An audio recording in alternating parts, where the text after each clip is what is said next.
Kiss stealing, woo, wheeling dealing, limousine riding, jet flying, son of a gun, and I'm having a hard time holding these alligators. You're talking to the Rolex wearing, diamond ring wearing, kiss stealing, wheeling dealing, limo jet flying. We Rick flaring on us, flaring on us. We Rick flaring on us. You talking to the Rolex wearing, diamond ring wearing, kiss stealing, wheeling dealing, limo jet flying. We Rick flaring on us, flaring on us. Jet, we Rick flaring on us, flaring on us. It's apparent these girls staring. I'm Rick flaring, gold across my chest. I'm fresh to death, I'm Paul Bearing. Not at all scary. One eye open like Betty Wops and fine to these circles that's going in like a carry shot. Woo! I'm going in like a Mary Pop off that Mary Crop at the top flow at the Marriott. So questioning me is like questioning you. See, we the best dressed, so come and get blessed with the crew. Not one but two, different ways to slaughter your crew. Committed tat across the chest, I guess she blessed with the truth. People want to see them checks, representation of proof. Living through my elders trying to resonate to the youth. But ain't nothing to get my flash on. Longevity is heavily embedded in my melanin. Layman terms, I last long. My ground repetitive, I'm smoother than real silk. Lyrical cash cow who can't cry over spilled milk. We in here. You're talking to the Rolex wearing, diamond ring wearing, kiss stealing, wheeling dealing, limo jet flying. We Rick flaring on us, flaring on us. We Rick flaring on us. You talking to the Rolex wearing, diamond ring wearing, kiss stealing, wheeling dealing, limo jet flying. We Rick flaring on us, flaring on us. We Rick flaring on us, flaring on us. This ain't no normal situation, this preparation with greatness. Industry full of fakeness, it's really up for the taking. See, life is what happened to you, more so how you take it. Don't get stripped of your knowledge and mentally leave you naked. I like to live otherwise. I'm sorry that I'm fresh to death. I put the polo and apologize. See, black son, we ain't nothing like the mother guys. Quit to socialize, we organize, then we mobilize. Off the deep end like a scuba diver. And no confusion, just keep it pushing like Uber drivers. Woo! Business fresh just like a supervisor in a Gucci visor. Can't find a smoother rhymer. You're talking to the Rolex wearing, diamond ring wearing, kiss stealing, wheeling dealing, limo jet flying.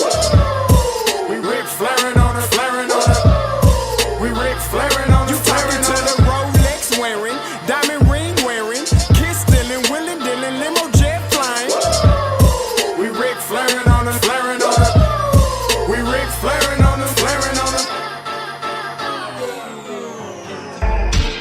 Yeah, DQ baby. Shout out that boy Nigga for that fire track. Hey, Black Sun, sun up. What's up, Vinny Vegas? What in Vegas? Yeah. Shout out Pharaoh's Kids, D-Phase, yeah, Bubba C, yeah, Rick flaring on them, Rick flaring on them, Rick flaring on them, Rick flaring, sun up, baby. Hey, yo, Scotty, I'm back. Season 2, we here. Next level, bigger and better. Let's go. See me letting go. I'ma lose control. I'm not afraid to fall. Watch me drink it in and feel it all. 8 p.m. Monday night. So you know, it's time to tune in to the Afterglow show. Shout out to Kofi and the fam, you rattlers, the football historian, the audience is pouring in at this time like Jackson State, playing Grambling. Both hosts like quarterbacks, but ain't scrambling. The Alcorn state of mind that I'm in got me blending in, but standing out like tiger skin. Shout out to TSU and all the recruits, turning down big schools for HBCUs. They changed up the scheme, so we changing the scenes. Money for our likeness is nice, but this means we gotta give it all that we got in this game. Black college grad myself, I went to pain. Pick, run, hit, or throw, that's your option. Discussing the coaches, wins, and the losses on the Afterglow. See me letting go. Scotty, you went crazy. I'ma lose control. Every Monday night at 8, I'm not super crazy. afraid to fall. Featuring Watch me Kofi and your drink boy it Scotty. in and feel it all. You know what time it is? Go, Let's, go, you heard me. Let's, go, season 2. go. Enjoy. What is going on, everybody? Happy Monday. You already know what it is. Monday night, you're watching the Afterglow show. Listen, before we go any further, you already know what you need to do. Go ahead and hit the like button. When you come in, go ahead and hit the like button. Stop playing with me. Stop playing with me. Stop playing with me. All right, the like police, as I say, it's never too far. It's never too far. And listen, you already know what today is, the Afterglow show. This show will be nothing without my co-host. Go in, boy! What up, boy? What up, boy? What up, Dwayne Wayne with the dreads, boy? I try. Yeah. Yes, sir. Try out here in these streets. Yes, sir. What's good, go? All Huxtable-ish. You know, I try. What's goody? Ain't nothing too much, man. What's up with you? That man, last week of football, man, is going down in these streets. Oh, the last thing. But you know, then we got the whole East-West Shrine game. We got the little, you know, it ain't necessarily the same, but football is football. We got to go on and, you know, get what we can get. Yeah, it's the last week of SWAC football. Let's say that. Last week, SWAC and MEAC football until you get to the All-Star games, and nobody really be watching the Big Skin game and the Legacy Bowl game and all that type of stuff. But we'll see how it goes down with all the invites and things like that. But you know, to each his own. But what? How was your weekend this week, Coach? Man, it was busy, but it was good. Had to go down to Tally and check on my mom, had some lessons and stuff. But, you know, taking mom to the doctor, getting my daughter out of the dorm, you know, all of that good stuff. Man, it seemed like she just got in that joint. Right. We just tell you, he's like, I was just down there when she was getting in the Joker. Bruh. Now she got to get out. Got to get out. You know, it's Christmas time, so they got the... At least it wasn't a full move, but she gonna be with us for the next couple of weeks. So, yeah. And then, you know, because, you know, my house was the Kool-Aid house, you know, when they were growing up, you know, they like to bring their little college friends over to the house, you know. Hey, Dad, you know, so can we have, I need to have a couple of my friends over. What's a couple? You know, about 3 of them. Okay, and can you do the shrimp and grits and the macaroni and cheese, and can you grill for us?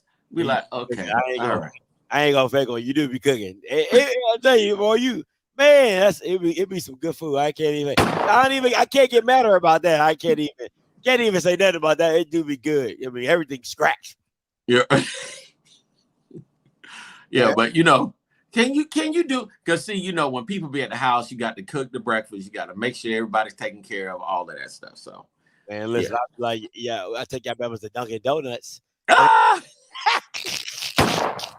Everybody get 2 donuts. Everybody. Hey, though, don't be sleeping on the Dunkin' Donut breakfast, though. They got some good. Ain't no sandwiches and 2 donuts. And when we get back to the house, you can get some apple juice. I'm going to leave it at that. That's exactly how I'm going to leave it. When you get to the house, you get some apple juice. But you want glazed, chocolate, strawberry, what's your cup of tea? You know what I'm saying? Look, it ain't nothing. Tropicana. You know what I'm saying? It ain't all that. Don't come over here thinking you going to have a full-course breakfast. Like, you should have ate before you got over here. Should I? That's just how I'm doing it. You got cereal. You know what I'm saying? You got cereal. Fruit Loops. Let's go. Fruit Loops with marshmallow. Okay. Yeah. Look, not even Fruit Loops. Round O's. Nah. Fruity O's. Nah, I don't do that. If it ain't name brand, it ain't in my house. I ain't gonna hold you. They say they got Walmart muffins up in there. Now, listen, there's a lot of stuff I'll be cheap on. But no name cereal is not one of them. That'll work, sir. No. I can trust you. Never. That's taste right there. Never. You will never come to my establishment and be having some no-name cereal. Won't happen. It's a lot of stuff I'll cut corners on, but that ain't one of them. All right. All right, let's get to today's show. Hey, Kofi, listen, quick I don't know if you've heard this. You usually are, you keep your ears to the street down in but this is kind of like, I don't want to say breaking news, but not breaking news. They have a hiring freeze at Bethune.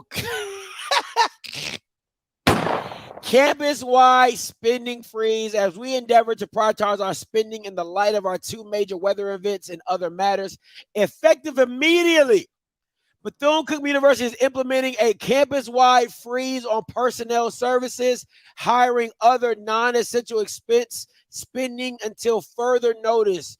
Grant-related expenditures may continue as budgeted, but may not exceed the grant capacity. So Bethune-Cookman is doing a spending freeze, a hiring freeze. Now, my question is this. Who the hell does a hiring freeze before you hire your head coach? If that ain't backwards, I don't know what is. If that's the case, you might as well just kept Terry. If you was already going to move like this, but Bethune-Cookman, spending freeze, it's Bethune. I don't know what else to say. See, I was trying to be in the Christmas spirit. I was ready to do a little Silent Night rendition and everything and get my little Temptations groove on. But that right there just... in my mind. Oh, God. They'll find some loophole because that's going to get a whole lot of negative feedback on a number of different ends. So hopefully he can reissue a statement to say that has nothing to do with our football hire. We have to hire a football coach. It's too close to, obviously they're going to miss the whole pre-signing day, right? Yeah, I think that's December 20th or 21st through the 23rd. Yeah, I think so, like that. All right, so they may miss that early signing period, but they cannot miss February 2nd. They have to have somebody up there. So, Diaz just walked in. I know he's got to be shaking his head. And this is the type of stuff that makes me think, sometimes I wonder what our presidents or who they talk to before they make decisions and release statements. Yeah. Because just anybody with a shred of common sense would have been like, hey, coach, hey, Mr. President, we don't have a football coach. Mr. President, before you put that out there, that's going to bring a lot of heat.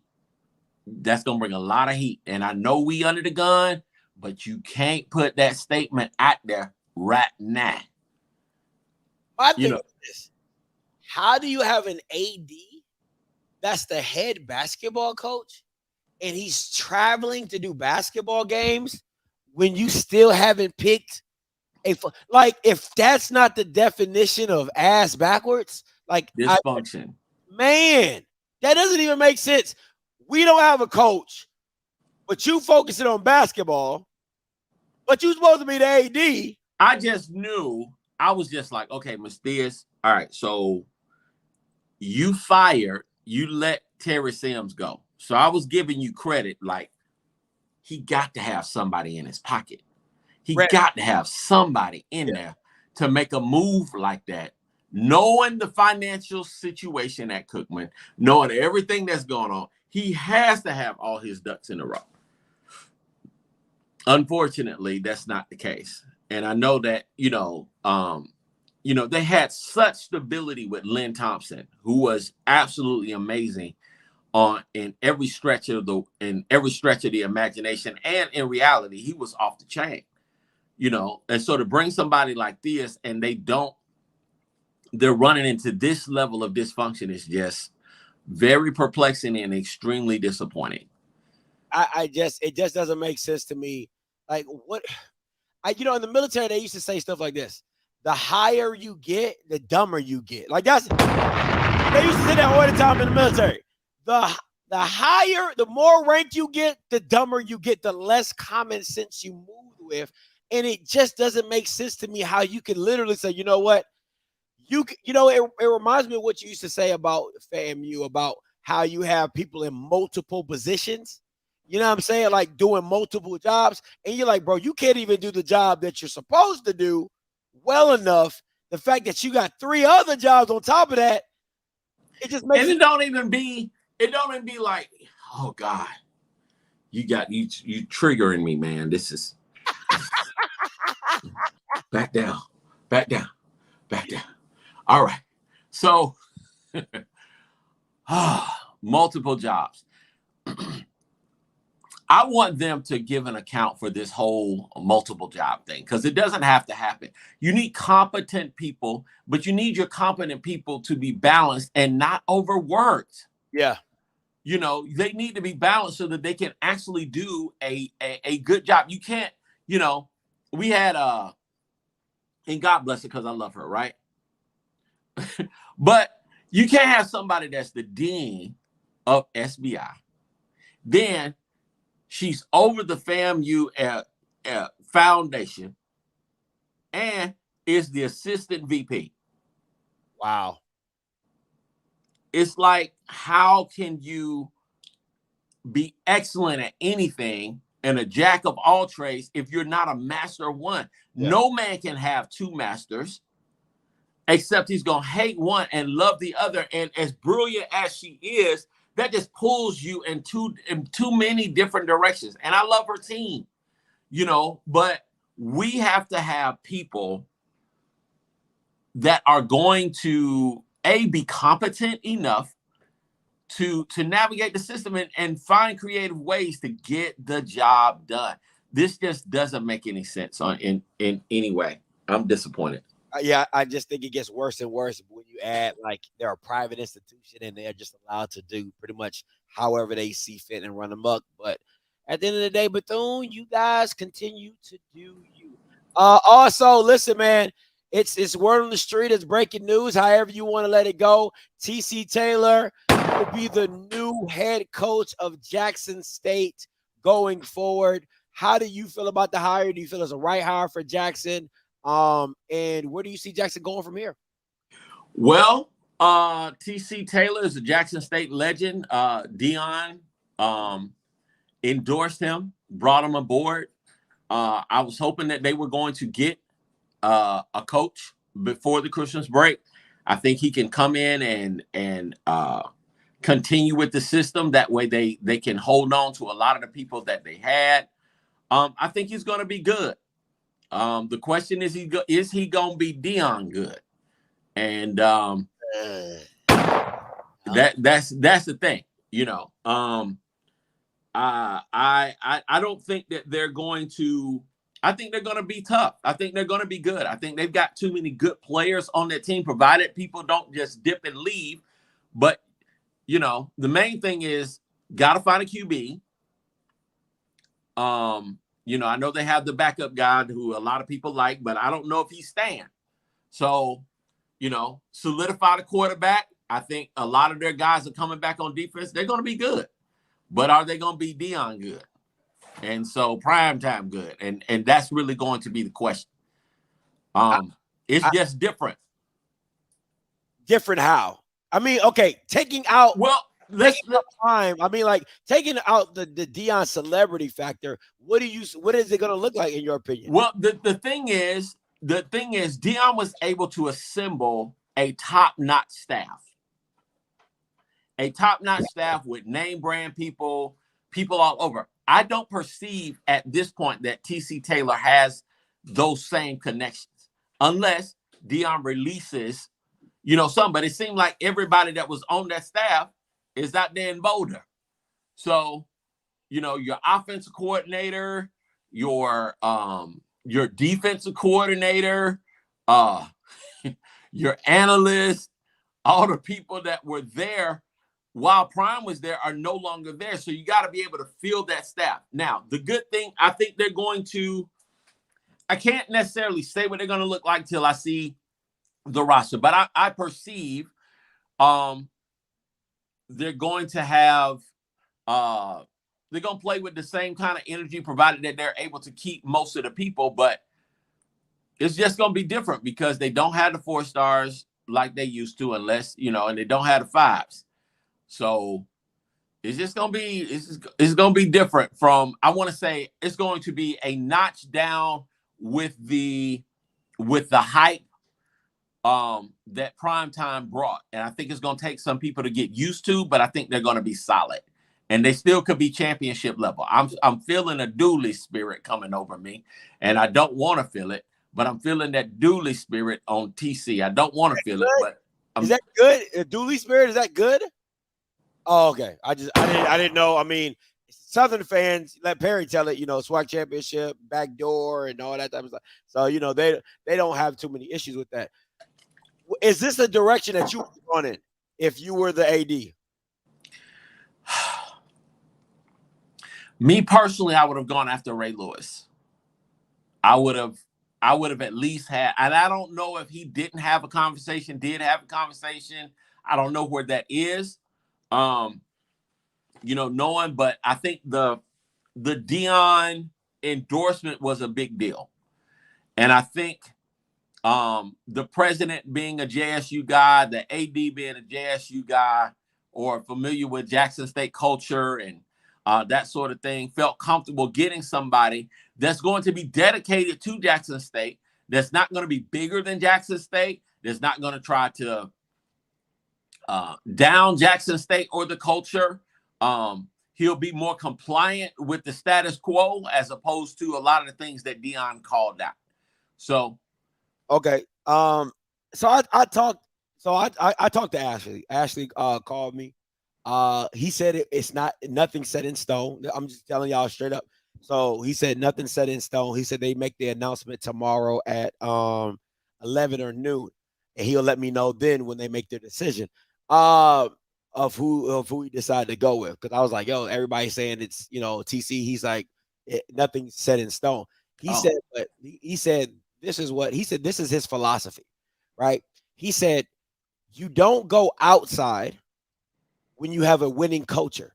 He said, when you have a winning culture, you try to find somebody on the inside who's hungry enough to keep that going, right? That's what he said. He said, when you have a winning culture, you always look inside of somebody who's hungry to keep that going. He said, when you have a losing culture, he said, you go outside to clean house to just start new. He said, so Scotty, would it make sense for me to go get somebody outside who doesn't know how it's ran and really kind of blow up everything we've established over these past 2 years? He said it doesn't. He said, so I'm gonna let you know that. He said, and honestly, he said he wanted to find somebody who was hungry. Now, once again, he didn't tell me who he really officially went with. He told me he'll let me know tomorrow. But from all the reports, I'm just like, hey, I guess it's TC. Everybody else knows it's TC. I guess it's TC.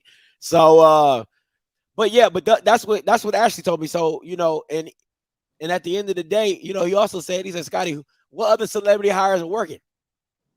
I said, damn, yeah, that's a damn good point. Hey, a lot of them ain't working. Eddie, they don't look too good right now. He said, exactly. So he said, it's not just about getting a celebrity guy. It's about getting the right celebrity guy.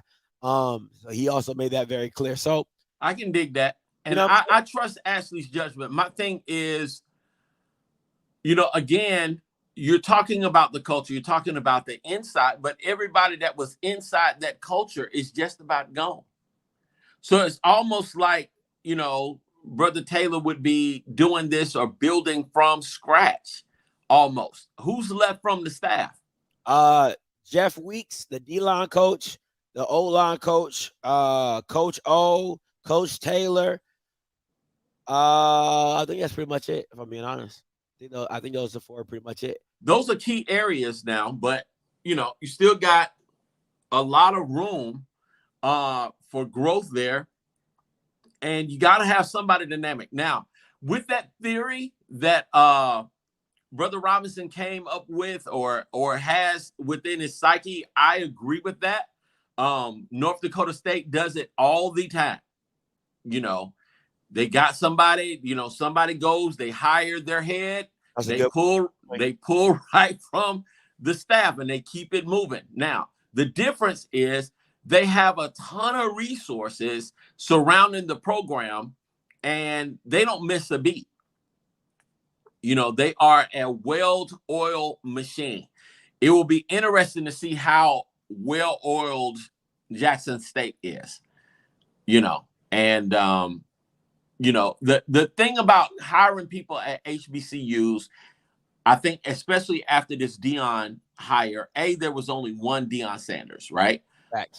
But the other thing is, you want to have somebody, you want to hire somebody that wants to be there, that wants to be at an HBCU, that understands that you're not just going to be able to just raise your hand and, you know, the C's part and all this other stuff.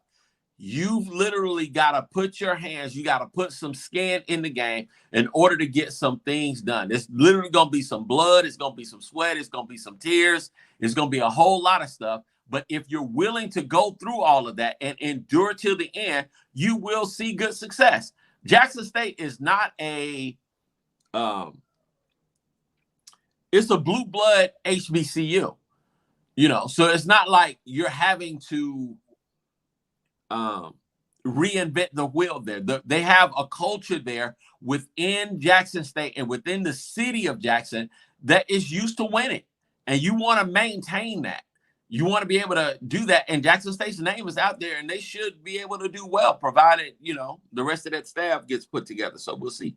Yeah, I think the best thing that the we call post-prime era, that their name is so far out there that kids are going to know what that brand looks like. They might not know everything, you know, but they at least that's half the battle with some kids, is knowing who you are. You know what I'm saying? Of just walking in, you know.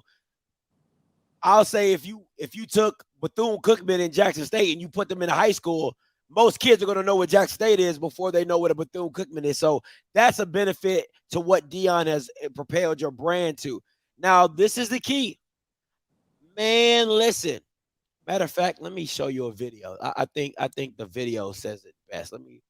Somebody sent me this, and I was like, this is exactly what it's going to look like when Bama's get a chance to go after Jackson State. Let me look. Present, share screen.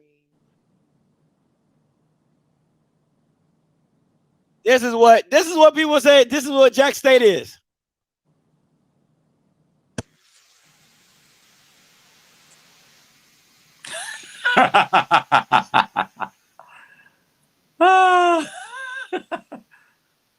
Oh my God. Hey,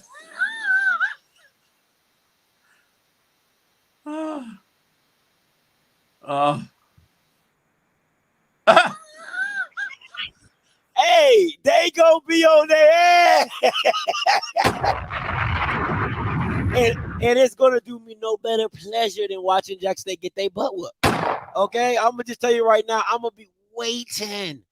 2 years you haven't lost a SWAC game. See, you feeling yourself now. And when it comes around, listen, Kofi's a FAMU guy. You know, he gonna say what he said.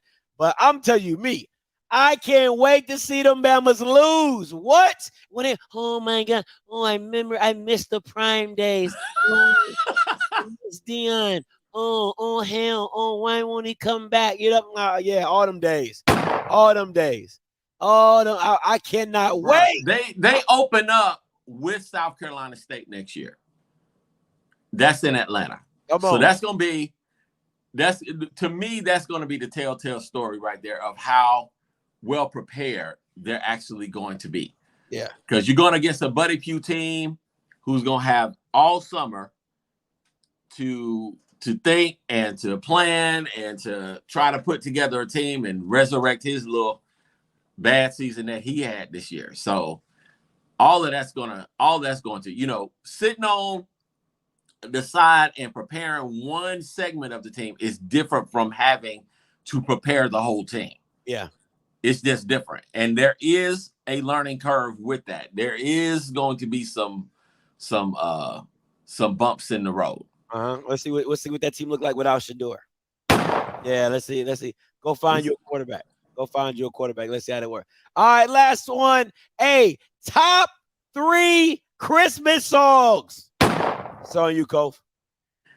I got to do the Silent Night. I'm a Motown dude. Silent Night. It ain't Christmas till you hear the Temptations open up in my mind. Yeah, I just want you to be free. Yeah. Ooh, yeah, that right there just put me in the Christmas spirit. This Christmas and Michael Jackson, huh? What rendition though? Hathaway. Oh, okay. Hathaway. Yes, now Chris Brown didn't do a bad job now. Yeah. All right. And I would have to say I love Michael Jackson's Santa Claus is Coming to Town. Now as a little kid. It's coming. Yeah. Yeah. Now as a little kid, it wouldn't be Christmas without that Rudolph the Red-Nosed Reindeer. And that nice little Motown, Rudolph the Red-Nosed Reindeer had a very shiny nose. Oh my God. Yeah, that's not in mine. Number one for me is always gonna be Silent Night. That I'm trying to tell you, that Silent Night right there just puts you in the spirit. You got black and then you got white. Everybody black is gonna start with the If it ain't that, I don't want it. If it ain't that, I don't want it. Number two is Let It Snow by Boyz II Men. Listen, that is my all-time when that Let It Snow. Oh man, it's a joyous melody, angels sing, 'cause we're together. Oh yeah, that's we gotta do it. Let it snow. Yo, oh man, that's a whole vibe right there. That's a whole vibe. And number three is I think it's Nat King. Is like chestnuts roasting on an open fire. Look, bruh, I got a whole story about that one. Looking at your nose. Yeah, that's next level. That's next level. So back in the day, my cousin who was he was in med school and he was staying at the crib and he was staying at the crib. So, your grandma come in there and be like, where you was last night and everything. We trying to get stuff decorated and get everything together. It's like, I was out with Christine and, we was just chilling and everything. She's like, oh, chilling. Okay. Little chestnuts roasting on the open fire, I see. So it was like, she was going in on him, singing her little chestnuts roasting on the open fire. She was like, watch them chestnuts now. Watch them chestnuts. Wow, watch them. Hey, that Outcast, is that Players Ball? For a while. I think it's beginning to look like Christmas. Yeah. What is that rap song? I think that's Run DMC. Yes, Run DMC. Let me see. Christmas Rap by Curtis Blow. I just have a feeling that just gonna sound like Christmas is here. I'm like, nah, I'm good, bro. I'm good. Listen, Key loves the OJs. She plays the OJ something that's just like all the time. Like, I'm just like, bro, like, come on, man. Like, I can't even know the song. What is it, Drummer Boy? I don't know. It's some OJ song that she listens to. Like, bro, when I tell you all the time, it's literally like all the time. She said like, all the time. Like all the time. Hey, I told you she's gonna bust in here. I told you. What's the song, babe? I Can Hardly Wait Till Christmas by the OJs. I Can Hardly Wait. She listens to that like every other day. Every day. Like every 2 minutes of the day. So yeah. Yeah, it's just that. It's that one. Yeah, here we go. I Can Hardly Wait Till Christmas. Yeah. It's okay. You said it's a classic. I said it's okay. It's all right. I mean, it ain't Let It Snow, I mean, it's all right. And then Mariah Carey. I think the Mariah Carey is just too overplayed for me. You know what I'm saying? It's classic and I think it's immortalized in Christmas. It's nice, but it don't make me feel like that Silent Night feel. When that Silent Night come on, it just have the anointment on it. It just make you feel some kind of way. It's part churchy and it's just got that soul appeal to it that just get down in you and stuff. When they start singing that in my mind. I listen, it can't if it doesn't have Christmas in it or like snow, I don't think it should be counted as a Christmas song. Like I'm just saying, straight to the ghetto. It don't have nothing about Christmas. Santa Claus goes straight to the ghetto. But it has nothing in it. Santa Claus. I'm sorry. It's just go straight to the ghetto. But, oh my goodness. I'm not listening to that. Santa Claus. I'm not listening. Santa Claus. No, I'm not. Go straight to the ghetto. I'm not rocking that. Anything Luther is good. Okay, let's just be right. Hey. You have the OJs, I have Luther. Okay. And anything with Luther singing anything. All right. Luther could sing about mayo and it would sound dope. It's Luther. Okay. It's just Luther. Let's not play these games. Let's not do that. Okay. So, bruh, while you're on the Christmas songs, did y'all have a bunch of carolers back in the day or no? Never. No, I never. No, nobody. And I lived in a pretty nice neighborhood. And I don't know about Key, but I lived in a pretty nice neighborhood, and I never had no white carolers come around my. I opened the door. I was about 3. They rang the doorbell, and I looked out in the yard, and it was all them lights and everything. You seen our front yard, right? Yeah. The whole thing, the whole hill was filled with white people, and they was singing just as happy. They was all in the bushes, and they was just singing, bro. I was like. It just never. I'm glad too, because I'd be like, I'd close that door so fast. So you want me to stand out in the cold and listen to you sing? I'm good. Like, you know what I'm saying? Like, that don't even make sense to me. Like, but it doesn't make sense. Like, so you want me to stand outside in the cold and listen to you sing when I could be in the house warm and listen to somebody else sing? Cold. It's cold. If I'm in my doorway, that means it's cold.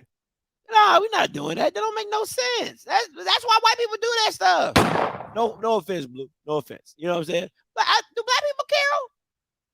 Black people carol? Oh, I ain't see nobody black carol. So you know what I'm saying? See, even Blue say he don't know if he never seen nobody do it. So, what?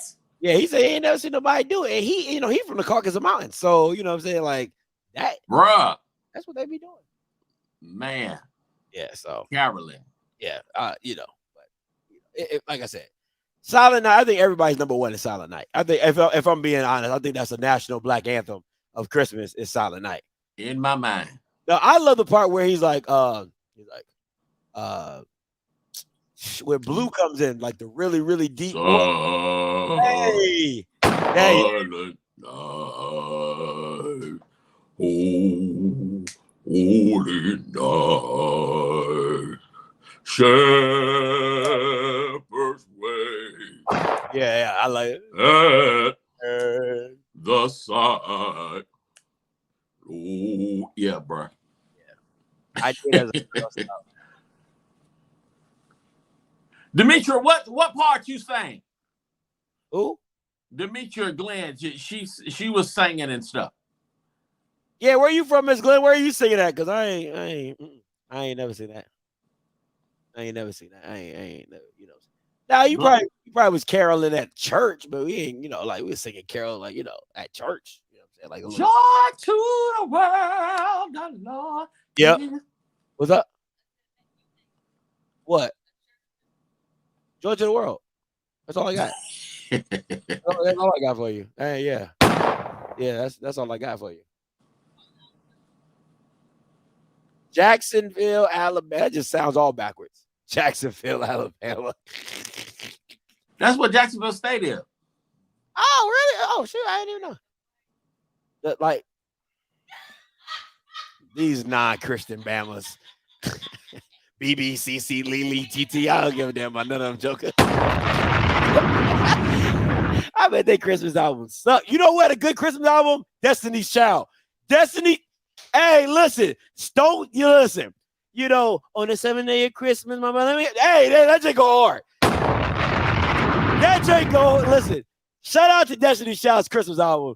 That Jake was a banger. Okay, the whole album good now. That album was a banger for real. That was a good one. I ain't bought too many Christmas albums, but that Destiny's Child, I'm so in la la la la. Yeah. That Jake went. That Jake went. Yeah, that Jake. He doesn't know my man, my baby. Yo, doesn't it feel like? Oh, you're so disrespectful. You're so disrespectful. Are you kidding me? That Destiny's Child Christmas album was so fire. Oh, you Bamas don't know music. You Bamas don't know music. Nah, I'm going there. You Bamas don't know nothing about quality music. Because that's what that was. That was a quality album. See, you just lost all cool points, man. There are 2 participants in the conference. All right, let's continue on. All participants are muted. Before I start blocking Bama's out here in these streets, disrespecting Destiny's Child Christmas album like that. The disrespect is just not tolerated. All right, let's get into it. You already know, game. You see the stats. Davius Richard, Shador Sanders Celebration Bowl. Shout out to HBCU Post for the graphic. Shout out to my guy. Reggie? God dang it. My bad, bro. You already know you are HBCU Post. My fault. I totally forgot your name at this point. All right. Who you getting? Hold on, Cole. I see Smash in here. What's up, Smash? Before you get started, boy, how you like that old commercial ass Christmas album? I want to have a man ass Christmas album. Boy, that shit is garbage. It's too playful to be a Christmas album. It don't set no tone. It's like that shit was made for bitter bitches. That Jake is dog. That Destiny Christmas album was legit, bro. You're a hater, bro. Nah, it was straight. It was straight. It just wasn't no. Ooh, let me play that. Doesn't it feel like no? It don't feel like Christmas. And here your ass talking about some "Let It Snow" by Boys and Men. Though that is a good song, I'm not gonna knock it. I'm from the South. You don't see no damn snow. You the only one get to enjoy and build snowmen up there in fucking Maryland. Offscript shit. We don't get no snow down here. Give me some Silent Night and Mariah Carey on Christmas. I don't care what you talk about. Her old album slap. It slapped, and Donny Hathaway this Christmas. Yeah, that's that banger. If you ain't playing that, yeah. But I'm going Scott. I appreciate it. How you gonna blame me because you don't get no snow? Nobody told y'all to live y'all ass in southern states because y'all don't see snow on Christmas. That's not you. I went outside. I went sledding on Mike, okay? You know, Christmas, me and my homeboys, we get our sled, we go to the hill, and we be sledding, all right? Just because you southerners, y'all probably cooking gumbo on Christmas, you know what I'm saying, or out grilling, you know what I'm saying, because it's so hot. Nah, we ain't doing none of that, all right? I'm using my actual fireplace on Christmas, okay? That's what we doing. So y'all different. Y'all different. This man said, I've never seen snow on. That's so sad. That is so sad. So sad. I even know how to have. All right, let's get back to the topic. Snow is so overrated. What? Snow is overrated. Bro. It is overrated. That makes Christmas, bro. There's nothing like coming outside to Christmas. It is snow on the trees. It's a what?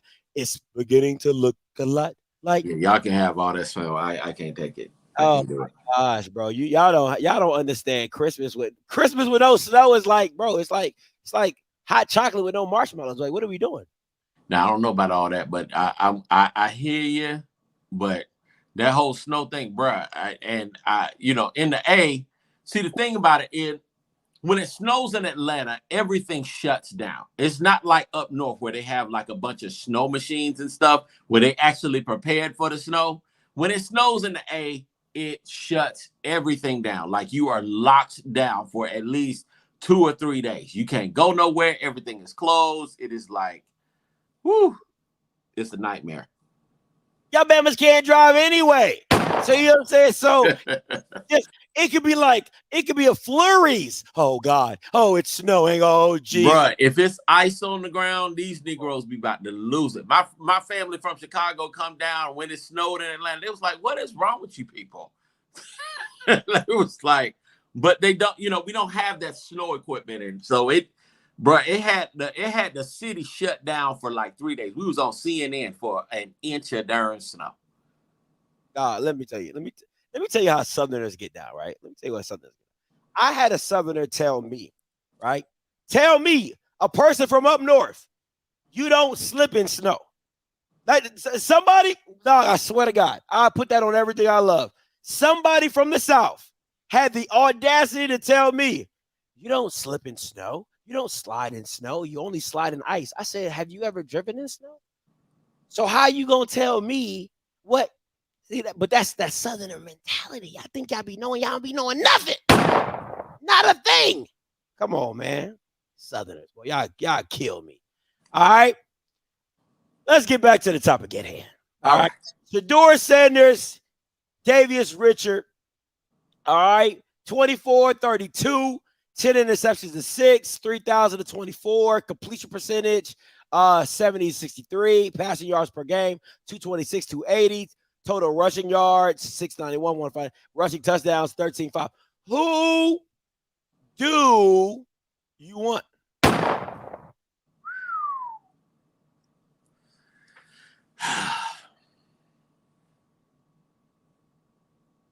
I love a dual threat, and both of them are dual threat. Just Shedeur's more in the pocket. And he works, maneuvers, and he uses his eyes, and I like his give me Shedeur. Give me Shedeur on surface. I will take Shedeur. But that Davius Richard is a complete baller. And he can beat you, as you can see, both ways. You know, with his feet and through the air. And that in itself just keeps the chains moving if you're not careful. So I'm going to be really interested to see how this thing goes. Let me see.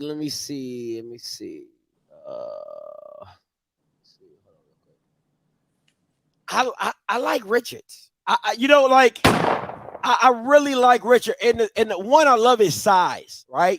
Oh, he's a big dude.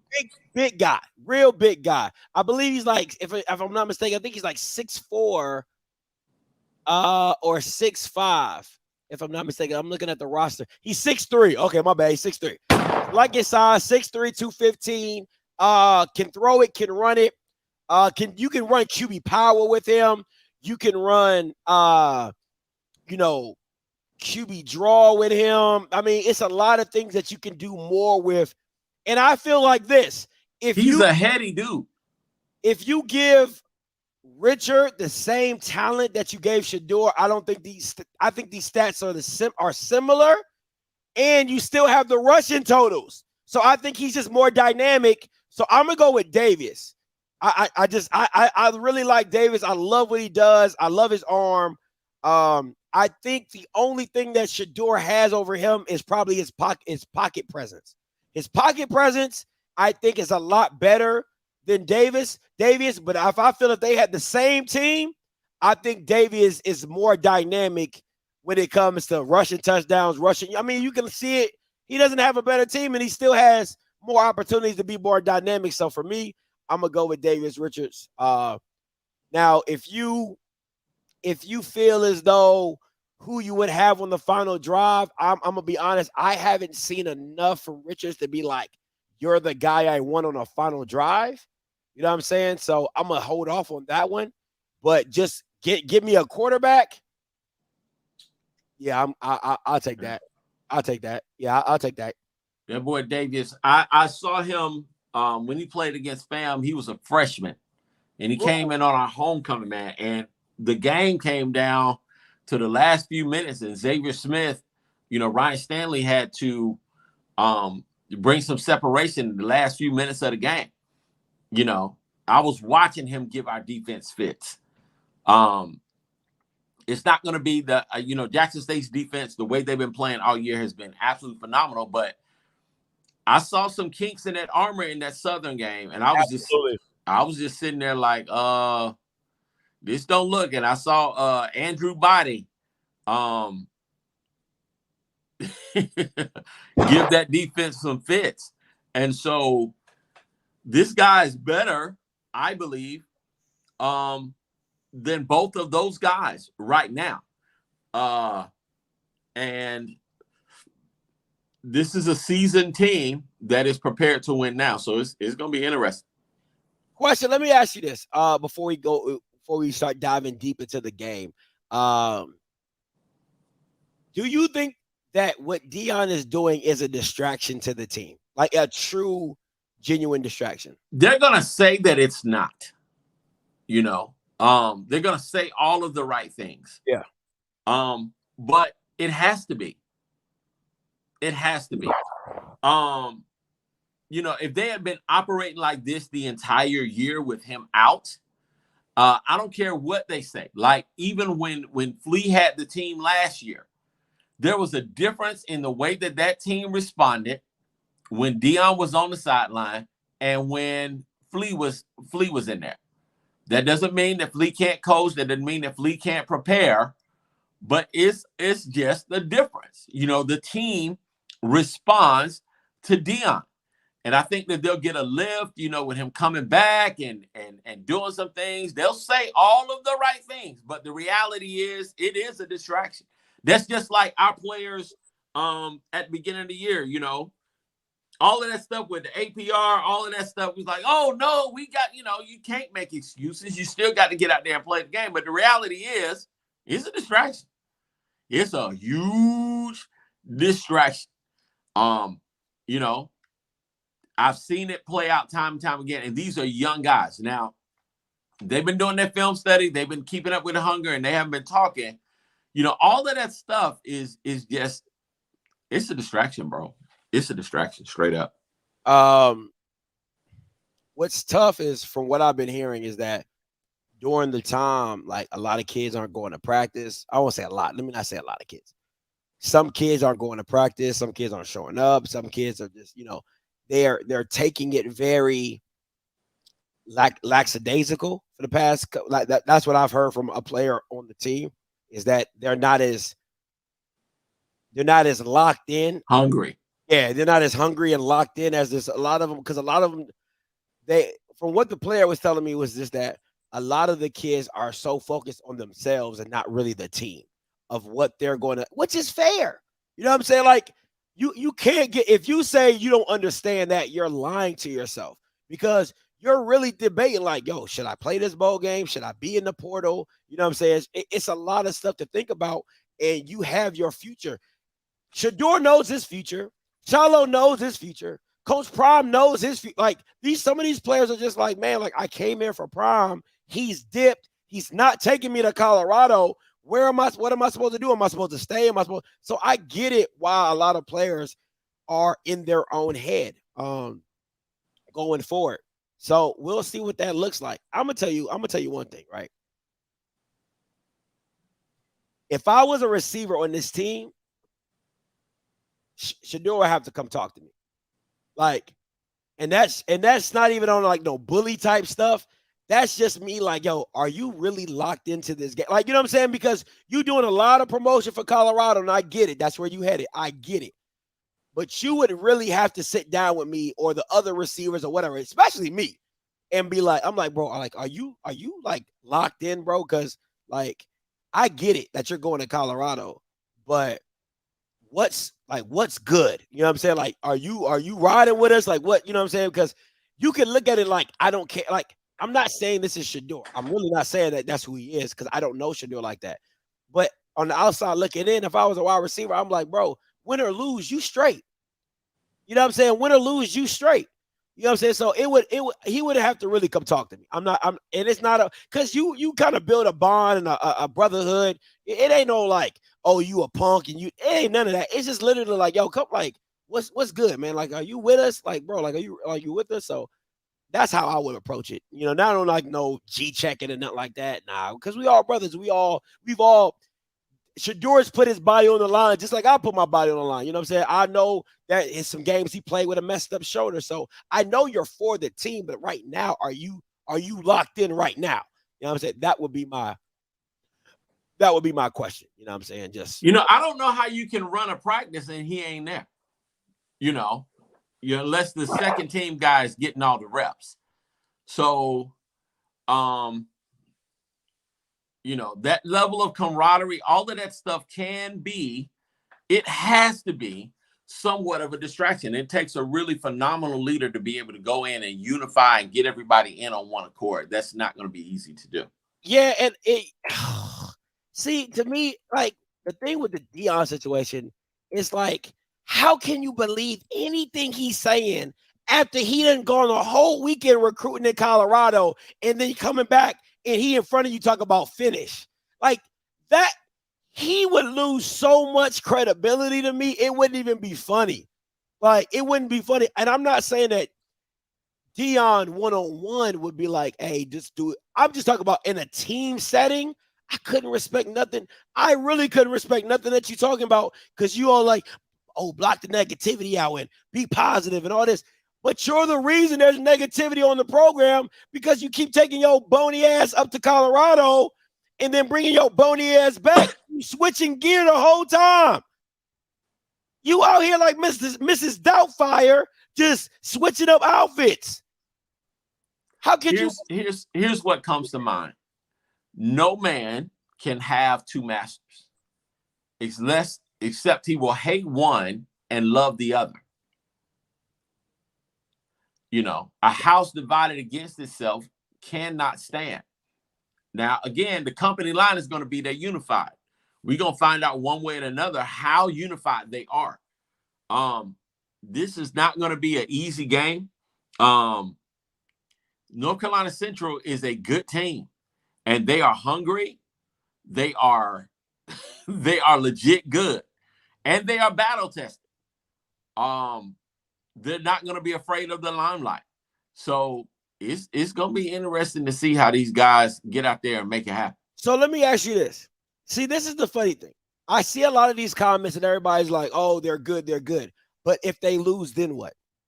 See, that's the narrative. See, that's the issue with that. If they win, winning covers over a multitude. All right, winning covers up a multitude. But if you lose, I don't want to hear shit about somebody saying, well, you know, the way Deion was. No, because you weren't using that as a reason in the beginning. See, that's how people like to hedge their bet, right? Oh, now we good, Scotty, we straight. Oh, Jack's take this, Jack's take that. So you're telling me, I'm keeping a buck. The team last year that you went against was not as talented as you. You didn't have this over your head. You came in very high and mighty, but you got mollywopped in that game, straight demolished. So you're telling me you're going to play better in a situation where now your team is not on one accord. You can say whatever you want to say. They're not on one accord. You have dysfunction going on in your locker room. This team is offensively better than that South Carolina State team. And you're just supposed to walk in and win this game? I just don't. I'm not saying it can or cannot happen. It's real funny that the scenario, to me, is worse. The situation is worse, and you're supposed to come out here and demolish this team. Doesn't make sense to me. But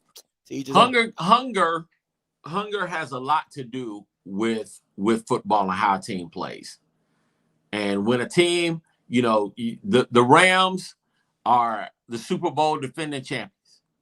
But that team wasn't as hungry this year as they were last year. And you can see it. You know, give me the team that is hungry and feels like they got something to prove in a fight. That feels like that the team that wants it the most is the team that's going to come out there and win. And I have not seen it from Jackson State just yet. I haven't seen it. All righty, let's get it.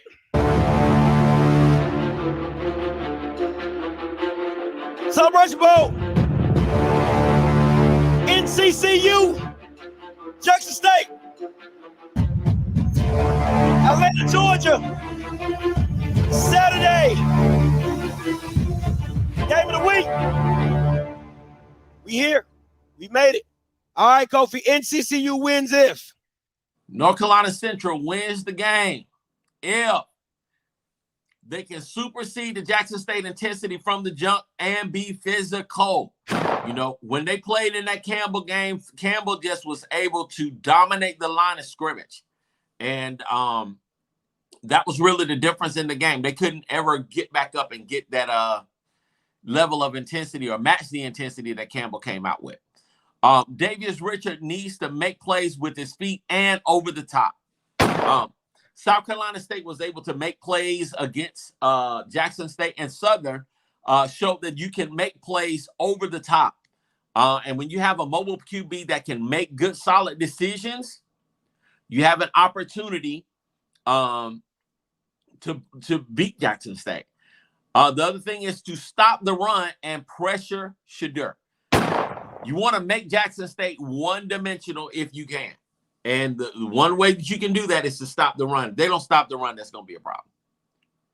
All right, Jackson State wins if? Jackson State wins if they are unified, smart, fast, and disciplined. Be J State. Be the J State that you've been all year. Okay?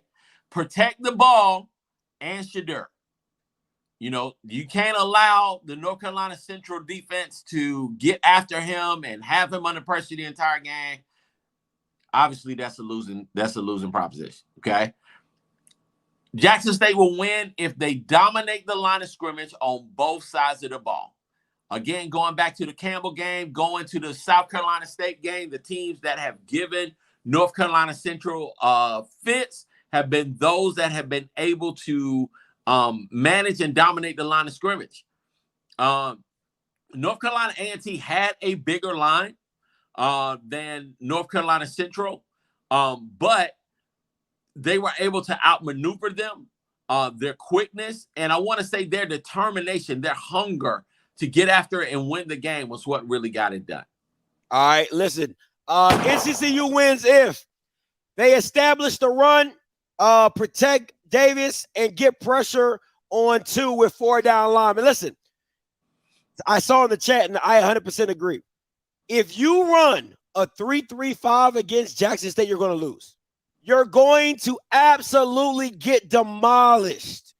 Okay? Absolutely get demolished. That 3-3-5, their D-line is very light. Listen, their D-line is not the greatest. And if you go 3 down linemen against Jackson State, you're asking to get your butt whooped. Protect Davis is very simple. Their O-line is actually pretty good. They pick up stunts very well. They communicate very well. They have a solid offensive line that holds up really well. They kind of remind me of Southern last year. That's the kind of offensive line they remind me of, and establish the run. Listen, if you have not seen Latrell Collier run, he runs with a different type of physicality. Like, he's not the biggest back, but he runs with a physicality that you won't see from a player his size and caliber. I mean, he's very, very physical, has a strong, stiff arm, very hard to take down running back. They definitely need the best out of him in this game. Jackson State wins if you get to Davis. Listen, you got to stay around him, got to touch him. You got to, in this game, listen, you got to stay focused, right? And that goes back to being what you said, unified. You have to be unified. You got to stay focused for all 4 quarters. Because think about it, man. If you go back to the last Celebration Bowl, Jackson State, that first half, they played lights out. That second half, you couldn't find them. And then at the end of the day, you got to protect Shadur, right? It all starts and ends. Last year's the same thing. South Carolina State touched Shadur. It was a different game. All core touched Shadur. It's a different game. That's what Alabama A&M got to Shadur. It's a different game when you touch Shadur. You got to get to him to make this game competitive on any level. All right? Kofi, what you got? I got Jackson State 35, North Carolina Central 24. SWAC, we got to pull through. They got to pull through sooner or later. My God, if Jackson State loses this game. Woo, woo. I'm trying to tell you that's going to be, I won't be shocked, but that's going to be 6-1 MEAC in the darn Celebration Bowl. Listen, I'll say this, if NCCU wins this game, the SWAC probably just needs to just stay at the SWAC championship. Or your schedule needs to get better. Your schedule you need to start scheduling better talent. And it's not that NCCU does, which they had a damn good schedule this year, really good schedule. But they don't have enough games to, fill up. You know how the SWAC is. SWAC got 8 conference games? You know what I'm saying? So, you only got 3 games left to do out of conference. So it would, to me, that if I was a SWAC, I'll start looking at maybe dialing back those conference games, maybe 7, and then having more out of conference games to try to match that intensity that MEAC bring. You know, SWAC fans would be like, well, look, Scotty, they get an extra week to prepare for us, and they're rested and blah blah blah blah bull crap. All right, you're getting your ass whooped. That's pretty much what it is. You get your ass whooped. I'm not gonna make my pick until either on the round table with Blue or Wednesday with Mike with the breakdown. All right, so I'm not making my pick until then. So you know, it is what it is. Call lines are open. 518-263-8124. 518-263-8124. Kofi, let me ask you this. Are you Jack State they're probably going to announce their coach tomorrow, right? Do you still want Dion to do the post-game press conference if he coaches this game? Or would you want the new coach, J.T. Taylor, whoever, you know what I'm saying? Would you want Dion or would you want the new incoming coach? I want Dion. Because, you know, he's charismatic, and we got questions about why he missed the last press conference. You know, that kind of thing. And, you know, people want to, especially if they lose, it's going to be kind of like, sir, you hopped your happy tail. You couldn't wait to get away from Jackson State to carry your behind out there to Colorado. So, you know, to lose like this, you know, what does that say about your preparation of the team? You know, all of these different questions and stuff. Were you focused on the game? Like all that, it's going to be a whole different deal that only Dion would be able to answer. So, you know, and I'm not sure if you can make him go to the third press conference. Dion left the last time. So would he leave again? You know, that's a whole different deal. I want to get to this. NCCU's receivers are not that good. And when you like, who are you comparing them to? Because if they were in the SWAC, I mean, they probably would be like maybe the third or second best unit in the SWAC. So who's your top 3 in the SWAC right now? Wide receiver units? Yep. Number 1 would be Jackson. Number 2 would be Fam. Number 3 would be Alabama State. Really? They're talented. You just couldn't see them with Demetrius, but they're talented. They're really talented. You would put Alabama State over Southern's receivers? Absolutely. Keyshawn and Jeremiah Hickson? Absolutely. Absolutely. And because I look at it like this. If you put Keyshawn, first of all, they both got bad quarterbacks. So you're not going to see the full elevation of that team. But Keyshawn Johnson and Jeremiah Hickson over Petrie and I think it's like Allen or Cassius. Hell yeah. Yeah, listen. Keyshawn and Jeremiah are different, bro. Like I don't think people understand how good those dudes are. You know where would you rank the Alabama A&M wide receivers? Oh, they weren't. They're not without Abdul, very low. Very low. Very low. I mean, even I think all core Texas Southern, no. No. They're bad. They're bad. The unit is bad. You have like Derek, but the unit is bad. Alcorn, if you see CJ Bowler is really the one holding that up. You know what I'm saying? And then you saw Monterio. You saw what you did with Monterio in the Jack State game, but I can't give you one game. You know what I'm saying? So it's different. But if I was if I brought NCCU into the SWAC, I'll put them number 3 right behind FAMU. Like, you know, like they're Quentin McCall. Listen, that boy Quentin McCall is different. Like, if you ever see Quentin McCall play, like he's different. You know what I'm saying? 6'4", sophomore. He's like a baby Shaq Davis. You know what I'm saying? Like in that up and coming realm. You know what I'm saying? And he's an impact player. And I'm telling you, it's somebody you definitely want to watch out for, because if they throw the ball over your head, it's different. But Southern's wide receiver core, to me, like, are you going to blame your quarterback, or are you going to blaming receivers? Because I mean, it kind of goes, Bashawn McCray couldn't get them the ball, so how special are they really? You can't see it. So that's why I have to go with Keyshawn and Jeremiah. It just is what it is. Shaq Davis is just different. Yeah, he is. Hey, caller, you live. I said baby Shaq Davis. The Hey. kid, what's up? You live. Hey, how you doing, fellas? So back to what the TC hire thing that you guys were talking about earlier. I think if you're a Jackson State fan, you have been hoodwinked, bamboozled, and led astray. I think what they did is they got Jackson State back into that whole cycle of SWAC coaching, and how once you're in the SWAC, you're kind of stuck in the SWAC. I mean, you look at all these head coaches that they got out there. The one that comes to the top of the head is Dooley. He's been at every SWAC school in the SWAC. But the level of coaching is what kind of gets people looking down at the Negro, college football ranks. I mean, if we look at it, the SWAC championship, the second best team in the SWAC looked terrible until they put their third string quarterback in the game. I mean, until they improve on those types of things, it's never going to get taken seriously from the outside world. I won't say you're wrong.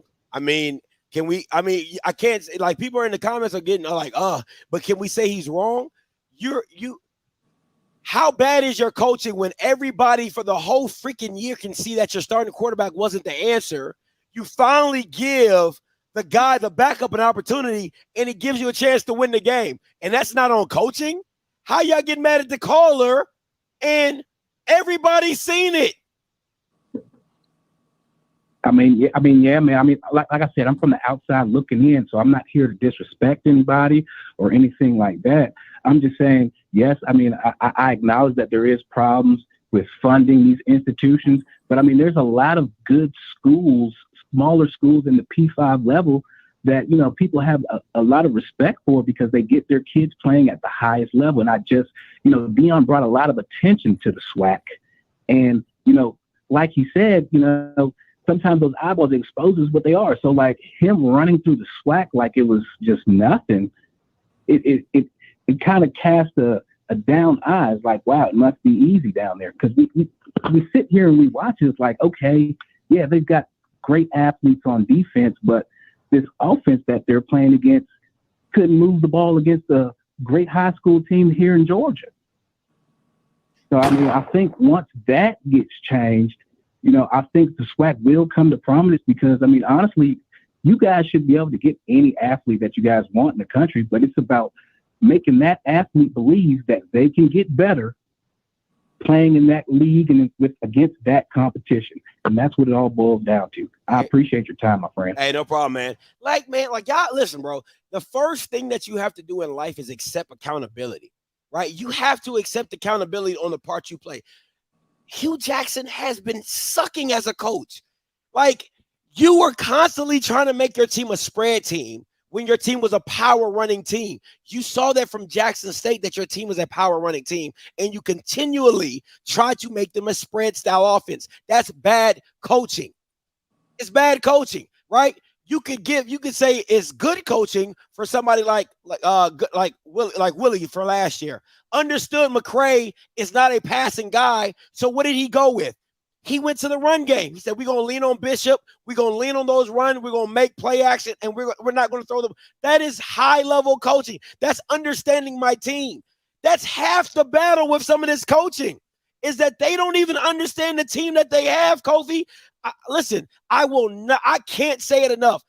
Dooley has done a disservice for what he did with his team this year.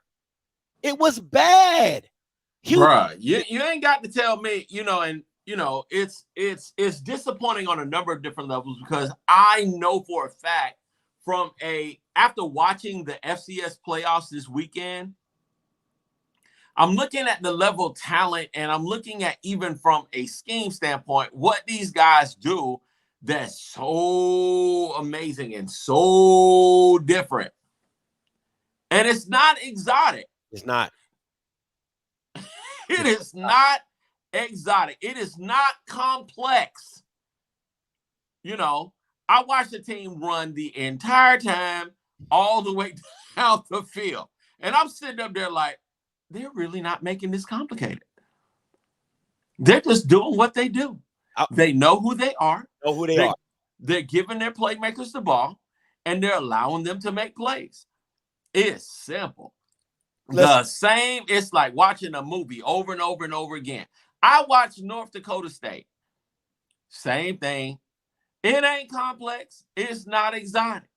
Those Bama's get out there, 3-4 yards of play. The guys catch the ball. They run the ball. What? They catch the ball. It's not complex. It's not complex. They run a nice little bootleg out there, throw it to the tight end. Tight end catches the ball, it goes into the end zone. Now, a couple of really big mismatches. They had a dude, I think South Dakota State has a 6'7" tight end. That's huge. Like, he's a major mismatch. Okay. That's a whole mismatch all day long, no matter who you play. Hey, Lizzie Scott Jr., that boy different. That boy different. The QB from UIW, that boy's different. He's different. He's different. He's different. Yeah. But my point is, most of the teams that you see, even when they play North Dakota State, they don't do all that exotic stuff. And they don't have a ton of great. I've never seen them in the darn top 10 in recruitment. Yeah, I agree. Have you? I agree. Yeah. They develop their players and they get them up playing the same system. It's crazy. You know what I'm saying? Like, even with, like, as much as I clown Willie, right? You know it's coming. Xavier Smith. You know it's coming. You know. Listen, you know it's coming. I know literally what North Dakota State was for running is what FAMU was for passing to Xavier Smith. You know it's coming. I know it's coming. Can you stop it? Did I like it? No, because I thought they had enough players to be more diverse and very more dynamic, but you couldn't stop it. You just couldn't stop it. You're like, hey, Xavier, 160, 170, 140, 130, 150. You couldn't stop it. It just didn't matter, right? But it's teams like Alabama State. You got, listen, bro, you don't have a prolific quarterback. Let's run this thing and play action. But somebody gave him 4 stars, man. Somebody gave him 4 stars. It is what it is. It is what it is. Coach Green, coming to you. What's up, man? What's up, Coach Green? I just disagree with your last call about talking about, football is bad in the SWAC and all that. I just disagree with that. That's just wrong on so many levels. What's your counter argument? What's your counter? I said, what's your counter argument? You know what I'm saying? It wasn't. I don't believe. My argument is it wasn't bad because he sat there and said a high school team would. In so many words, he was basically saying a high school team because he added high school like they would come into SWAC and win. No, which don't make no damn sense. Okay, so what makes the what makes it good though, Coach Green? That's the counter argument. What would you say would make SWAC football good? I thought it was some good football. Good Alabama, the Alcorn game versus Jackson State, that was a good one. So hold on. So you're saying an individual game cannot speak for the whole SWAC. That doesn't even make sense. He just made a blank statement saying SWAC football is bad. Like all the SWAC football is bad. So you can say something bad. You got a few bad teams. Every conference got a few bad teams, but they don't make the overall product bad. Did you hear what he said? This is what he said. He said your second best team that went to the SWAC championship was going to get blown out until he played his third string quarterback, which allowed him to be in the game. So how does that not qualify for bad coaching In the sense, I ain't not. That's what he said. I did not say nothing. I didn't say nothing about the coaching part. No, but that's part of Nah. that's bad. That's hold on. That's part of bad football if you don't have good coaching. That's what he's. That's essentially what he was saying. I get what you're saying, but I'm not gonna say dude is a bad coach. He made a bad decision, but he ain't no bad coach. He gonna have to answer for what he did. But he also showed that when you put the right quarterback in, even though it was too late, too little, too late, that what his offense could look like.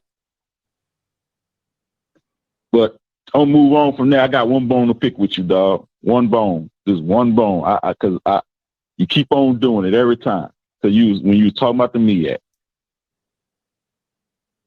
you keep on saying no. For somebody that coaches tennis, you keep on saying nobody cares about tennis when that's not true.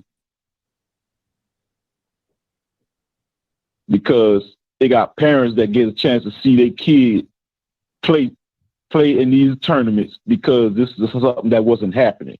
For parents that cannot come to the games when their kid playing these tennis matches, and now they're able to watch their kid play on HBCU Go because it's being shown. So don't do it like that. You can always say nobody cares about tennis. That's what I'm gonna say. That's not true, man. I listen. Nobody cares about tennis. Oh my God. For the fact that you keep bragging about your championship tennis game getting put on that. Oh my God, we're broadcasting our national tennis. Nobody gives a damn about tennis. How much money is tennis bringing into the MEAC? Zilch, nada, zilp. Miss me with that. Next caller. Rocky, coming to you. Hey, Scotty, you preaching today, bro. You was preaching when you was talking about swag coaching. And you preaching now when you talk about don't nobody care about tennis. There's a reason they don't televise the Special Olympics. So, again. Come on, bro. Come on, Rock. You can't do that, bro. You can't compare tennis to the Special Olympics. No, what I'm saying is there's not a big audience for it, bro. That's all I'm saying. There's not a big audience for it. Of course, people want to see their kids play. Everybody want to see their doggone kid play, but it ain't nothing to brag about as far as a MEAC accomplishment, a commissioner accomplishment. Come on, that you streaming tennis now. Come on now, like that. That's not a real. That's when that goes into the annals of making up shit. Like that's what that is. But here's what I want to say. Like this is what I used to say early, Scott, when I first started the channel, and me and you used to agree on some of the technical deficiencies of SWAC coaching. Like there are technical deficiencies in SWAC coaching, and don't get me wrong, these deficiencies aren't exclusive to the SWAC. They just exist in the SWAC to me at a level that's eye-popping. It's almost like Kellen Moore is the offensive coordinator of every offense in the SWAC. Almost. I can't stand Kellen. Jesus Christ. But you understand where I'm going, Scotty, with that. He don't give a damn whether it's working or not. He done created these plays, set up a playlist, and he gonna run every play on the goddamn playlist, whether it's gonna work, whether what he's done in the past worked or not. It's about the offense more than it is about the success of the offense. It's about running plays and schemes and all that kind of stuff. And so let me give you this example, right? How many times in the SWAC do you see coaches go away from what's working? A lot. I ain't gonna lie to you. A lot. Like that's the basic fundamental of coaching. You do what works. And too often SWAC coaches offensively they go away from what's working. They can have success running the ball. They can have 5. I've never seen so many box scores where they're averaging 5.5 yards a game, a rush, but yet and still they got 30 attempts by their quarterback. That don't make any damn sense to me. I got a question for you. Where are you from? Texas. Texas? Wait, did you play tennis? Yeah. He said he asked. What up? He said, "Did you play tennis growing up?" No, hell no. So you sound ignorant talking about the lack of. It's a collegiate sport, you know, and black people, just because you don't watch it or you didn't play it doesn't mean that it doesn't mean something to the people that do care.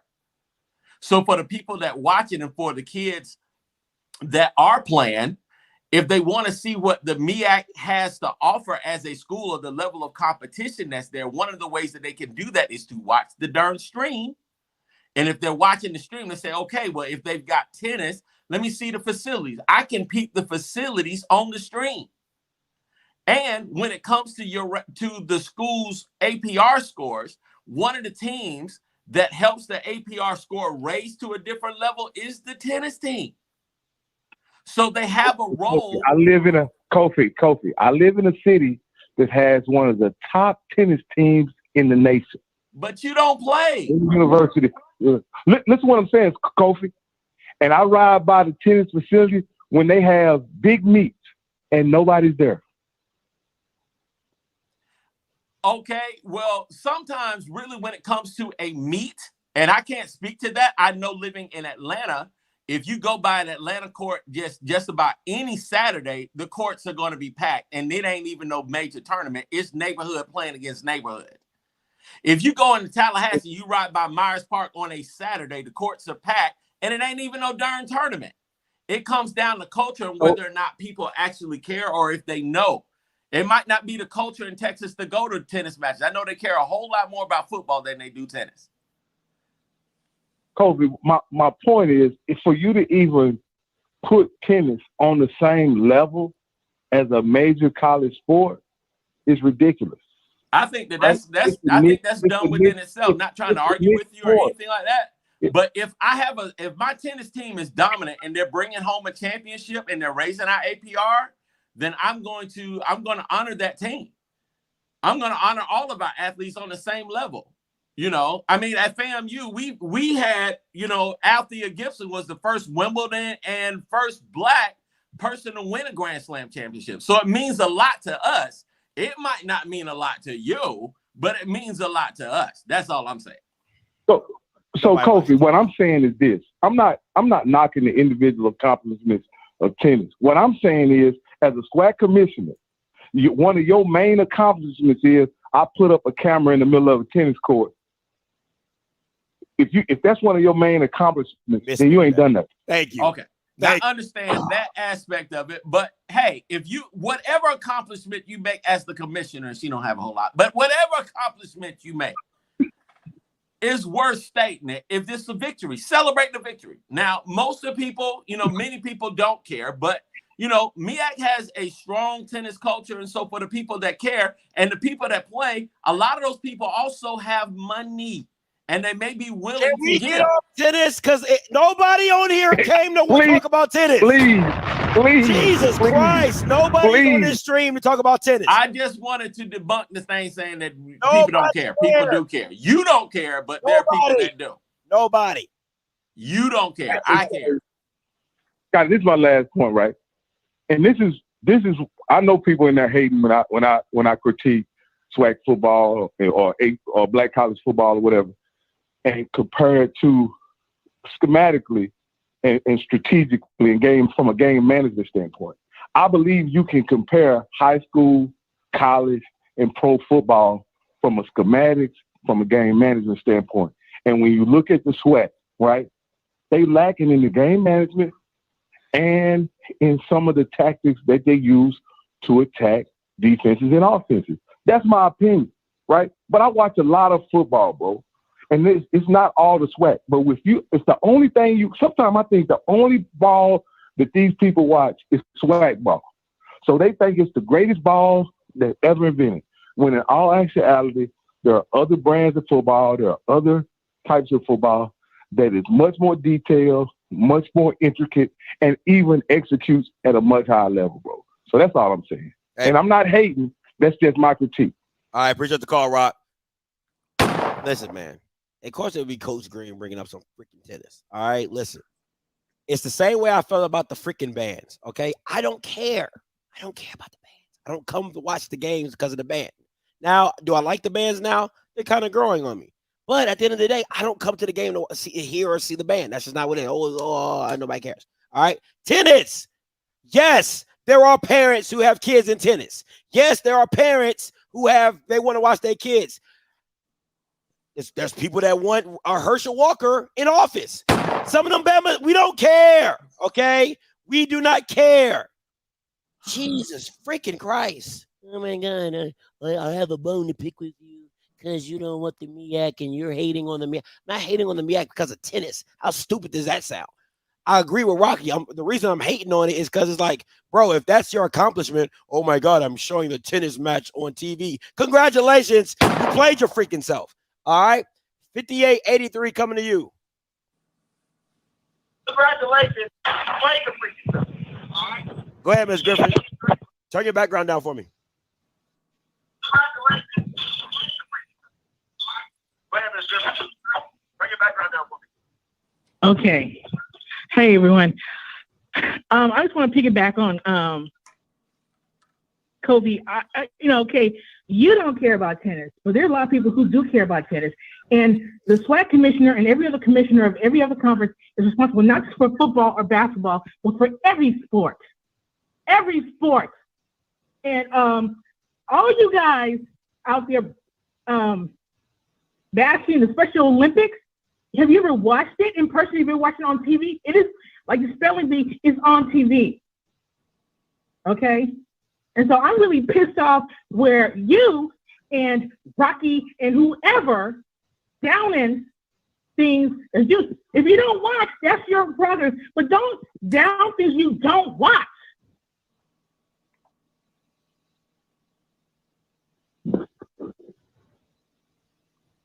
Hello? Yeah, you're off script. Yes, you are off script, yes. But off script should cover everything and respect everything that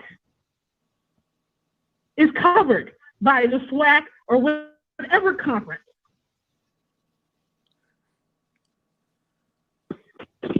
And to Rocky, I'm sorry. Okay, you can disregard tennis because you don't watch it. There's a lot of people who do watch it.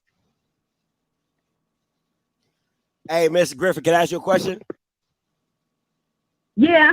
Who won the SWAC tennis championship?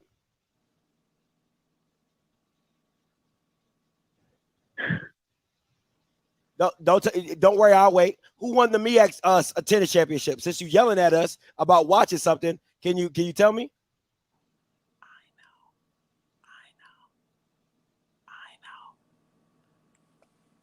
I know. Jackson State won it. Jackson State won it for the SWAC. The MEAC, I don't know. So miss me with that. South Carolina State won it. All right, miss me. I know who won the SWAC tennis championship, and I don't even watch tennis. So miss me with it. It's real easy to come on here, yelling harder. Oh my God. Oh my God. You didn't even know who won it. You didn't even know who won it. Come on, man. Miss me with that, bro. Miss me with it. 33-60. And first of all, who else is on here talking about volleyball? Me. Who else on here talking about other sports other than me? Me. I do that. Who else is taking up for women in other sports who get verbally abused? Me. I'm doing that. All right. Now, I might not be watching volleyball, but you're not going to disrespect none of the girls. If a tennis girl came up to me and said, hey, Scotty, my tennis coach is verbally abusing me, or they're trying to cut my – who going to take up for them? Me. That's what this platform is all about. So just because I don't watch a sport does not mean I don't respect the athletes that play it. It's a difference. All right. 54-56. Calling you live. Hello, Scotty. What's up? I'm Robert from Texas. What's goody, Rob? Now, the first thing I want to mention is that you have the best and most outstanding show in the SWAC. Thank you, man. I appreciate that, Rob. That's the first thing. The second, the reason I'm for my call is, do you think ESPN is going to hang around now that TC got the job and the party's over? I'll say this.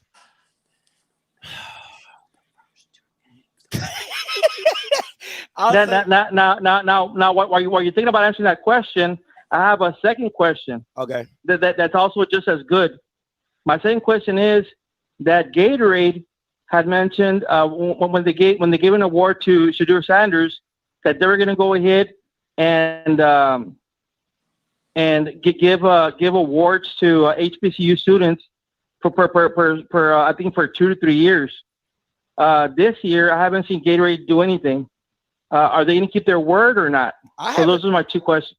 Hey, appreciate the call, Rob. I haven't heard anything about the Gatorade thing, but we'll answer your questions. Kofi, have you heard anything about Gatorade giving out awards? No, I haven't. I haven't seen it. That doesn't mean they're not doing it. I just haven't seen an announcement for what they're doing. But let me say this. I think early on, Jackson State's going to get a lot of coverage because people are going to want to see the product after Deion. It's the whole after Deion effect. So they gotta cover them just for that. Not to mention, they open up the season with the SWAC MEAC Challenge. That's going to be on ESPN. Facts. Then they follow that up with the OBC. That's also going to be an ESPN game. And the Southern Jackson State game is a big game.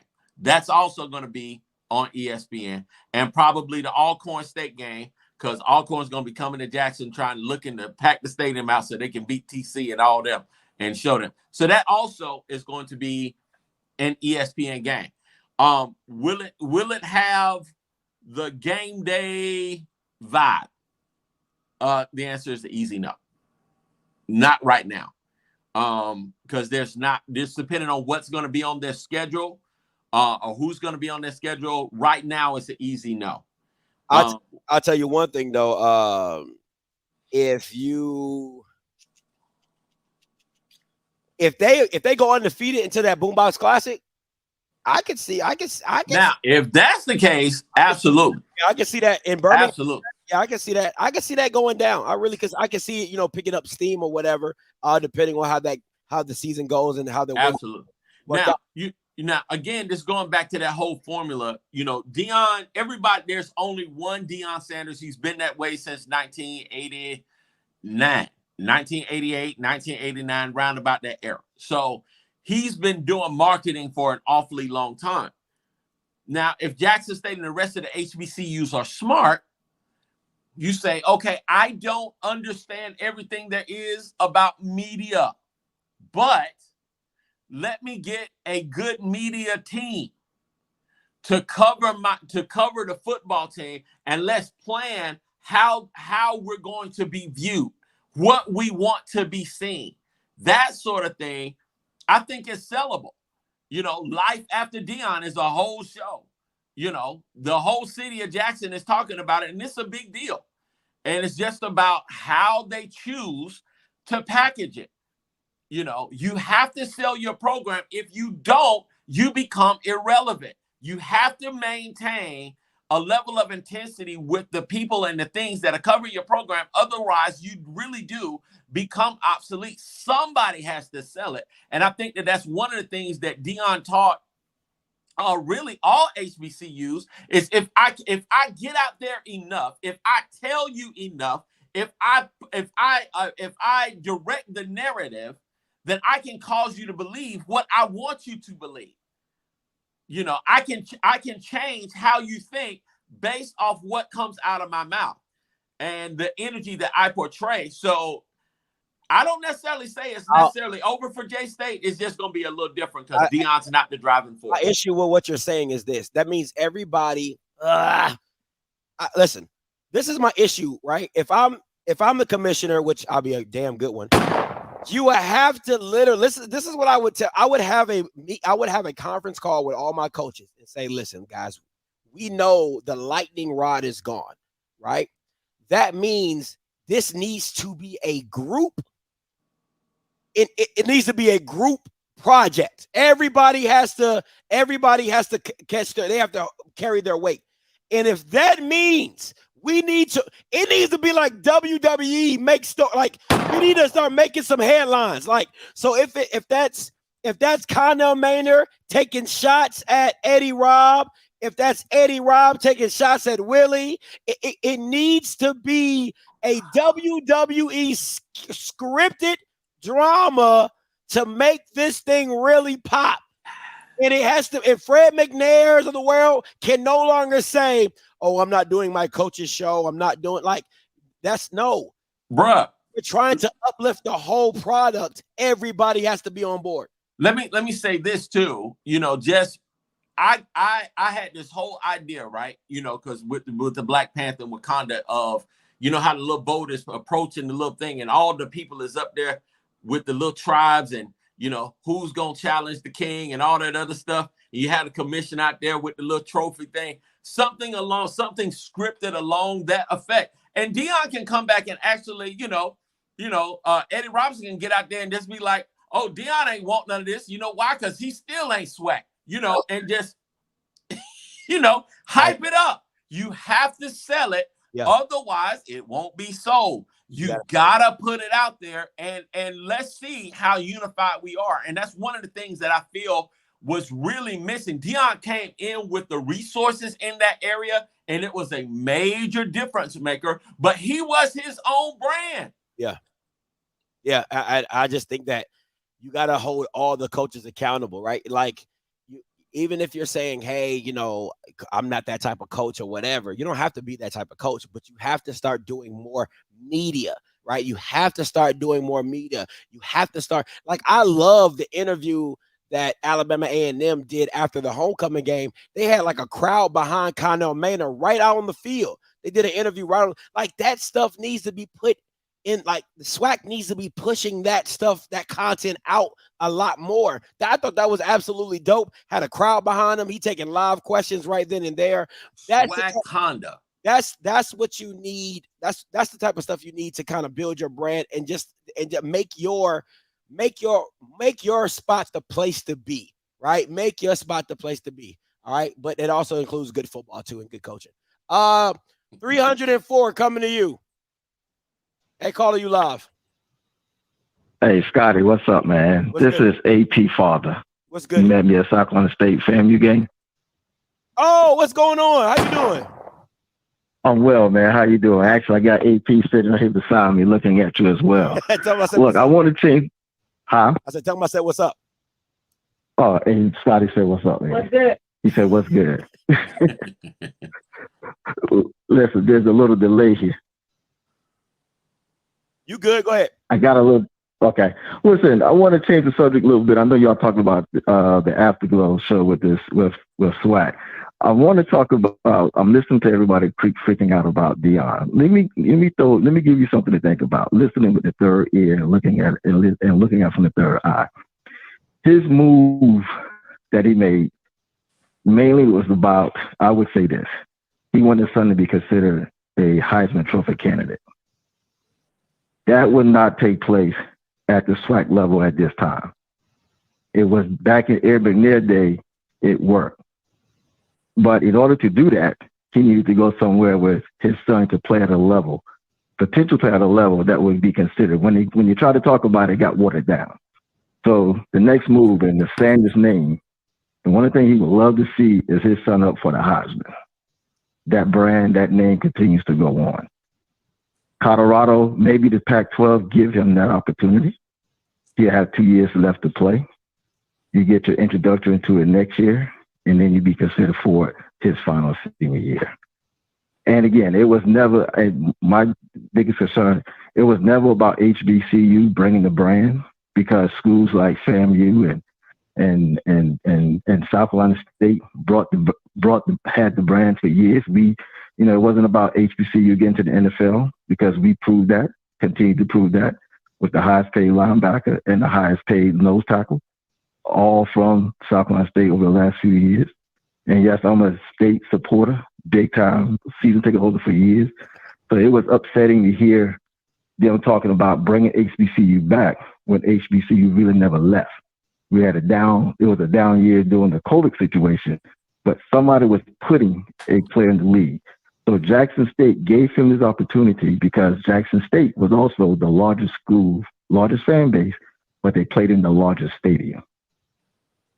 So 60,000 potential stadium, this is a marketing opportunity.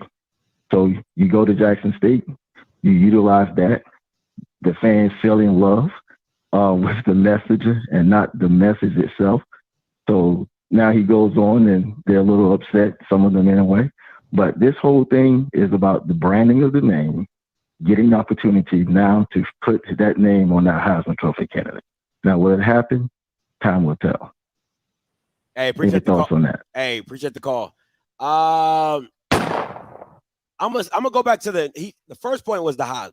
Because I gotta write when people go in long soliloquies, I gotta write it down because I don't want to forget Heisman. And then the second point was the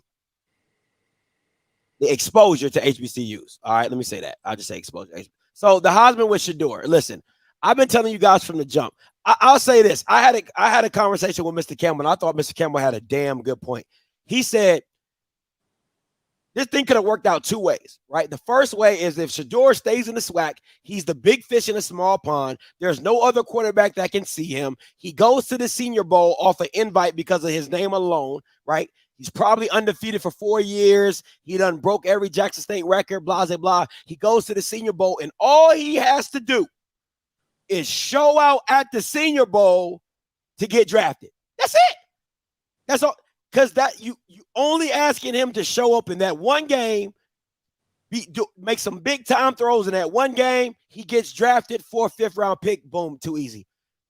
That was Mr. Campbell's point. The second point to that, my point was, or how I saw it was, okay, he makes the jump to Power 5. That junior year is a wash. He's going to get his ass whooped. It's coming. It's coming. Okay, he's not going to be the same. You need that junior year as a throwaway year, and you need his senior year to be where he really shows up and shows out. So that's why you had to make the jump this year, because you couldn't afford him making that jump his senior year, having a down year, and then he loses all credibility to get drafted. The quick thing on the exposure, I won't say that Deion made HBCUs or whatever. But what I will say is he brought a new fan base that had never been exposed to HBCUs, and now they know. So now it's like going to a church. You're like, oh, I didn't even know that. I didn't even know that was a church over there. So you might go every now and again when you don't feel like going to your normal church. You know what I'm saying? You're like, it's right down the street. So that's what Deion did, right? So when that team, let's say when Alabama's playing a bad team, they might tune into a Jackson State game. They might tune into a FAMU game and just check in and see what they're doing. Before that wasn't happening. Now it is. What you got, Kof? No, man, I think that is absolutely phenomenal. I want to say that when it comes to Shedeur making that Power 5 step, I don't want to necessarily count him out. You know, it just depends on what Deion surrounds him with. And I know he's going to do whatever he can to make sure that Shedeur has every possible advantage to be the top QB that he can be, or the best QB he can be. So I think that that's going to have a lot to do with it. I think that also had a lot to do with Deion's decision as well.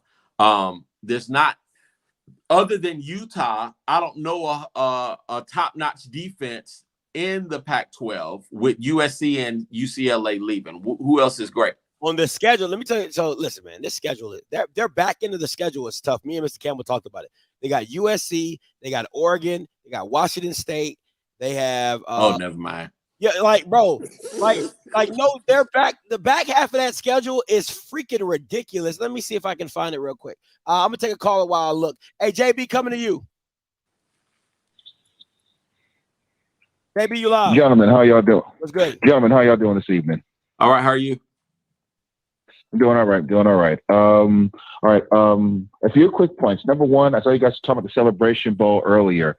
I saw somewhere that the line on that game was 16 for Jackson State, and the over/under is 56. If y'all are betting people, would y'all take that 16-point bet? And then the second point I want to make is y'all mentioned the other FCS playoff games earlier, kind of stole a bit of my thunder and whatnot. And this question is for Scotty and for Kofi. Which game did y'all see this weekend impressed you the most? And since we're talking about the SWAC, and I asked the same question on Blue's show earlier, what do the SWAC and the MEAC have to do in order to catch those upper echelon FCS ball clubs that we saw this past weekend? Hey, appreciate the call, JB. Let me say this. You can take it first. What FCS game impressed you? The fun game, obviously, is Sacramento State and UIW. That was just a fun game. But for me, I like methodical football. So watching South Dakota State and North Dakota State do what they do was really, really good. I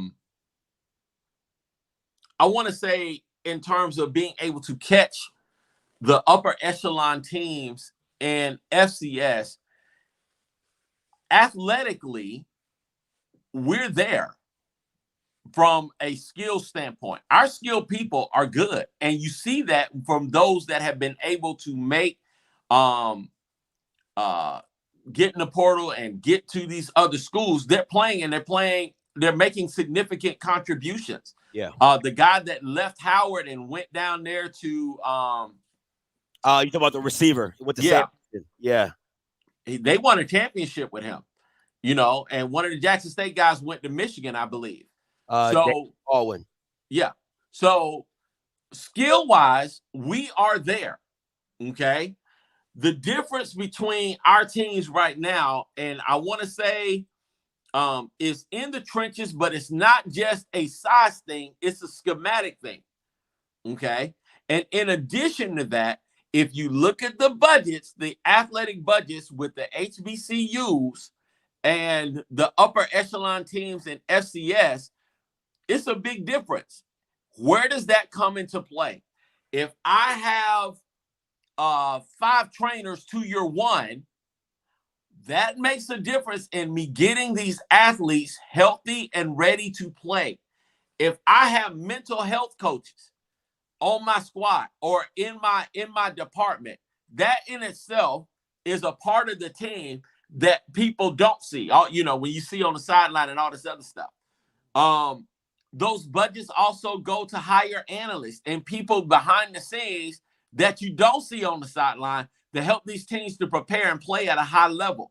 That's the difference. But skill-wise, our teams are not that far away.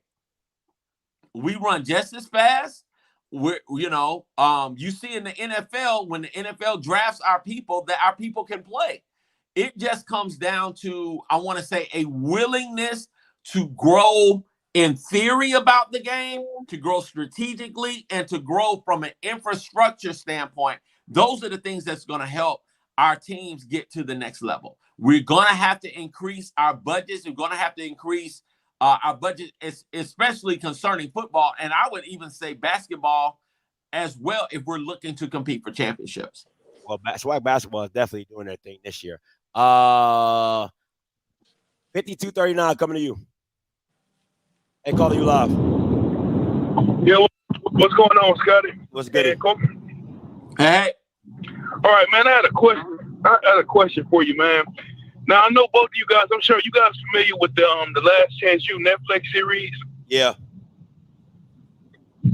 All right. So looking at that, seeing that was JUCO and everything, I was wondering, do you think it would be a lot beneficial if some of these age, because I don't think it really matters, the level of football that's being broadcast. I know a lot of people are just interested in, the day-to-day life for a football player at, these universities and game day preparation. do you think that it would be in the best interest for HBCUs if they could somehow get a series like that going on with Netflix, or maybe they could choose a team per year, pretty much get from the off season all the way to the end of their season?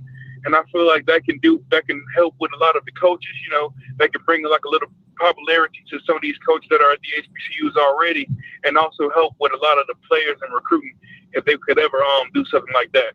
That's what I was just wondering. All right, man. Appreciate it. Thank you for the call. We'll answer your question. ESPN did a Why Not Us on FAMU. Last season? Yeah. Not this season, but the season before last. So if you want to check that out, that happened. Listen, when you're doing deals like that, you got to negotiate it the right way, right? You got to negotiate it the right way to where, your school is getting some type of, listen, man, okay, let me explain this to y'all. Okay.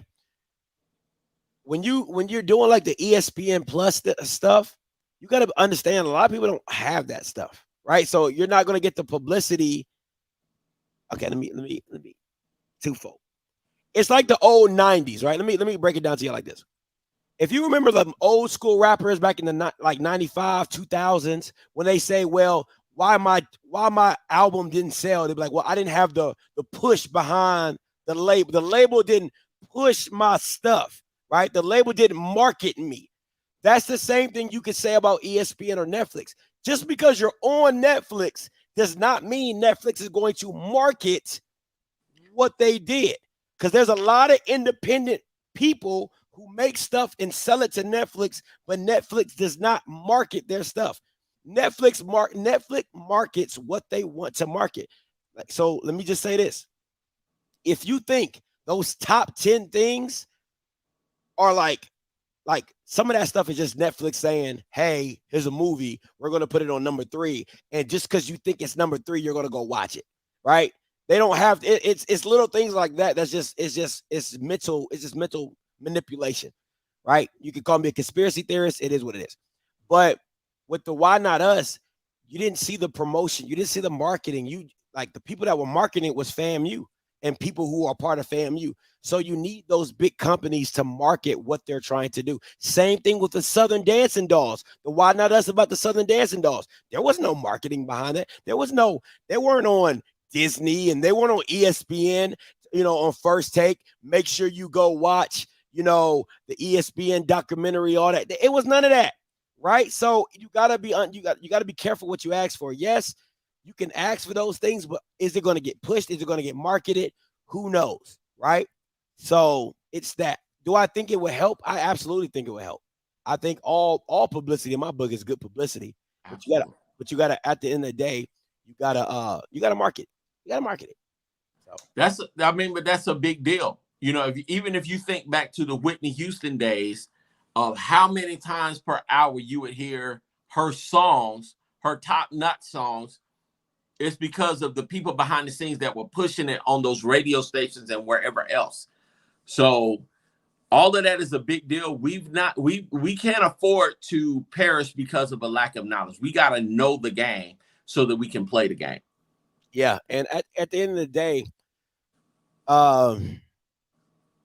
it's you gotta figure out ways to just do better in marketing. Like I'll say this, right? I think you should get with a company that I always believe in getting with a company that needs you just as much as you need them. ESPN does not need the swag. You can call it what it was. It is more or less like you trying to be in a club that's just like, all right, cool. If you want to get in, I mean, you'll be in the back, but you're in. You know what I'm saying? You want to be with a company that sees value in you. Why? Because they make you a priority. That's why I feel as though the swag should be looking to partner with Apple TV, Amazon Prime, because they're looking for live sports. When Apple TV paid, I think $200 million for soccer, when America is a football entity, that's where you know there's money to be made. And if you get with programs, if you get with companies that see value in what you bring, see value in your market, then they will make you a priority to make sure they get promoted. So you'll be on Amazon's front, you know what I'm saying, the front thing or whatever. You know what I'm saying? You'll be on Amazon's, you'll be on all those major platforms first, kind of, you know how it is, like when you go to Amazon top sellers, you know what I'm saying? You'll be in that type of you'll be that type of promoted. So the ESPN doesn't see you as that. They don't see you as a priority. They just throw you in the bunch in the barrel with everybody else. Especially now that Deion's gone, they definitely putting you back in the bucket with everybody else. So you got to go to places that see your value. And if that's HBCU go, that's HBCU go. If that's do a better deal. But if that's Amazon, if that's Apple TV, if that's Netflix, if that's whatever, YouTube TV, whatever you think that relationship should be, it should be that. So define it. You know what I'm saying? Make sure they want you. 3503 coming to you. Hey, caller, you live. What's going on?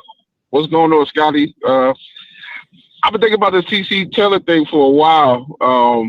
Because I know you wish the Jackson State nothing but the worst. But I think there's a path to success for him. And I would something Mr. Kofi said earlier. Jackson State fans are going to want to hear this, but Deion is actually doing you a favor by coaching this game, because they're going to be more eyeballs on this team whenever they play the Celebration Bowl, because you're going to have all the Pac-12 defensive coordinators trying to figure out Shador and what Deion's coaching style is. And if they have to win the game, because that's going to be a great marketing tool for TC. So he's doing them a favor, actually, by, even though it's about his ego more than anything, he's doing them a favor by actually coaching the game. You're going to have to take advantage of that. And then actually what Kofi said about playing South Carolina, you got to win the next 2 games to make it a great, life with Deion, life after Deion. The second point is you're going to have to be ready to fire off on the second level of all the portal players. Was over 1,500 kids in the portal. You got to be able to get the second wave of kids that aren't going to get picked up by the Power Fives. And a lot of kids are going to get left out. So you got to be ready to go with that. And then you got to do the one thing that Deion Sanders wouldn't do, and that would be to actually play somebody of significance outside of the SWAC. If he can get those, I just thought about it. Like he might have to throw a North Dakota State on there or somebody and actually just be competitive. You don't even have to win. You just have to be that. That's the only thing that I can see him being successful is by doing something, stepping outside of the box and doing something that Prime wouldn't do outside of the marketing and all that stuff. So I just want your fellas' thoughts on that. And thanks for taking my call. Hey man, appreciate the call. I loved a lot of what he said. I ain't even gonna hold you. I absolutely loved a lot. And I agree with it. I wouldn't do with North Dakota State. I wouldn't do that. No. Not right off the bat. I would do a Southeast Louisiana. You know what I'm saying? I'll do a Mercer. I'll do McNeese, Kennesaw, Nichols. You know what I'm saying? I would do something like that. But I wouldn't go back. Listen, that big dog is taking off the that North Dakota State has been taken off the block. Now you lost Deion. That's gone. That's a wrap. Yeah, I wouldn't do that. But definitely look to schedule some big time FCS programs. But listen, Jackson State, if you ain't never listened to me before, because like he said, I do wish the worst and nothing but the worst. Nothing done right by you. Like I hope you guys go 0-32. I'm not even gonna hold you because I'm a clown you Bamas the whole way. You want to know? Oh, Scotty, you're using Jackson State to build my channel. When you start losing, you're damn right. You're damn right. I'm gonna use Jackson State to build this channel even more because I'm gonna do more episodes about y'all Bamas losing than I ever did, which you was winning. But anyway, that's neither here nor there. But Jackson, what I would do is this: I would go on a full media blitz as soon as Deion leaves. It would be like a full 360 media blitz of just TC Taylor everything. I mean, it would be like life after Prime. That's what I would call it. And just have a documentary or a YouTube series or a show just like going, because you already got the media people in the building, so you might as well keep it rolling. You know what I'm saying? So I would literally just go on a full 360 tilt swerve that bad boy, and we full TC Taylor, and we hitting it hard. You know what I'm saying? Like, because everybody wants to know what he's doing. Everybody wants to know how he's coaching, how he's motivating, what he's saying, all that type of stuff. If he's still doing it, I believe everybody wants to know. So you better capitalize on it. All right, just don't let Neely do it because he ain't got no loyalty. Just don't let Neely do it. If you need me to do it, I don't mind doing it. I don't mind doing it. If you want me, I still want y'all to lose. But if you want me, I can do it. You know what I'm saying? But I would, yeah. 0477 coming to you. Hey, caller, you live. Hey guys, enjoy the show. What's up? So right quick, I've been hearing about the Jackson State thing, and Deion leaving. What was the goal? Was the goal for us to elevate our coaches to work for white people, or was the goal for us to elevate ourselves so we can be the draw? Like if Deion's recruiting people and then he has like a team full of 5-stars and it's a kid he doesn't want, instead of him saying, hey, go over here, hey, we can't take you. He said, hey, man, go over to Fort Valley or, Jackson State, Southern or Grambling. And then we build ourselves up. And then we, like everybody's been saying for years, people come to us instead of going to the white schools. But everything I'm hearing is you just continue to work hard so you can eventually work for the white man and never work for yourself. And the other thing, my other point was, and I'm a rapper every day, but what everybody wanted Deion to be, Willie Simmons is. But nobody's talking about it, right? Nobody's pumping him up. But those things that, people want him to do, he's sacrificing, he's being a FAMU when he could take some kind of BS job, being a coordinator or something. But I think Willie Simmons is the real deal as far as, building kids up and having kids to follow him and getting kids and making them quality human beings. I hung up. If you think Willie Simmons would not have took the Colorado job, you're smoking crack. You are smoking the stiffest of crack. I don't know what degree they gave you at FAMU. If you think Willie Simmons wouldn't have took his black behind to Colorado in Boulder with the visor, right, he would have been right there with a striped brown and black tie. You're lying. You're absolutely lying to yourself. He wouldn't have got $5 million. He probably would have got $3.5 or $3 million. He would have been gone. So miss me with that. Go ahead. Oh no. I love Coach Simmons, and I think that he's a phenomenal coach. He's a phenomenal man. He's a phenomenal father, phenomenal husband, all of that stuff. But we've seen the one key statement that Coach Simmons makes is, I haven't had an offer.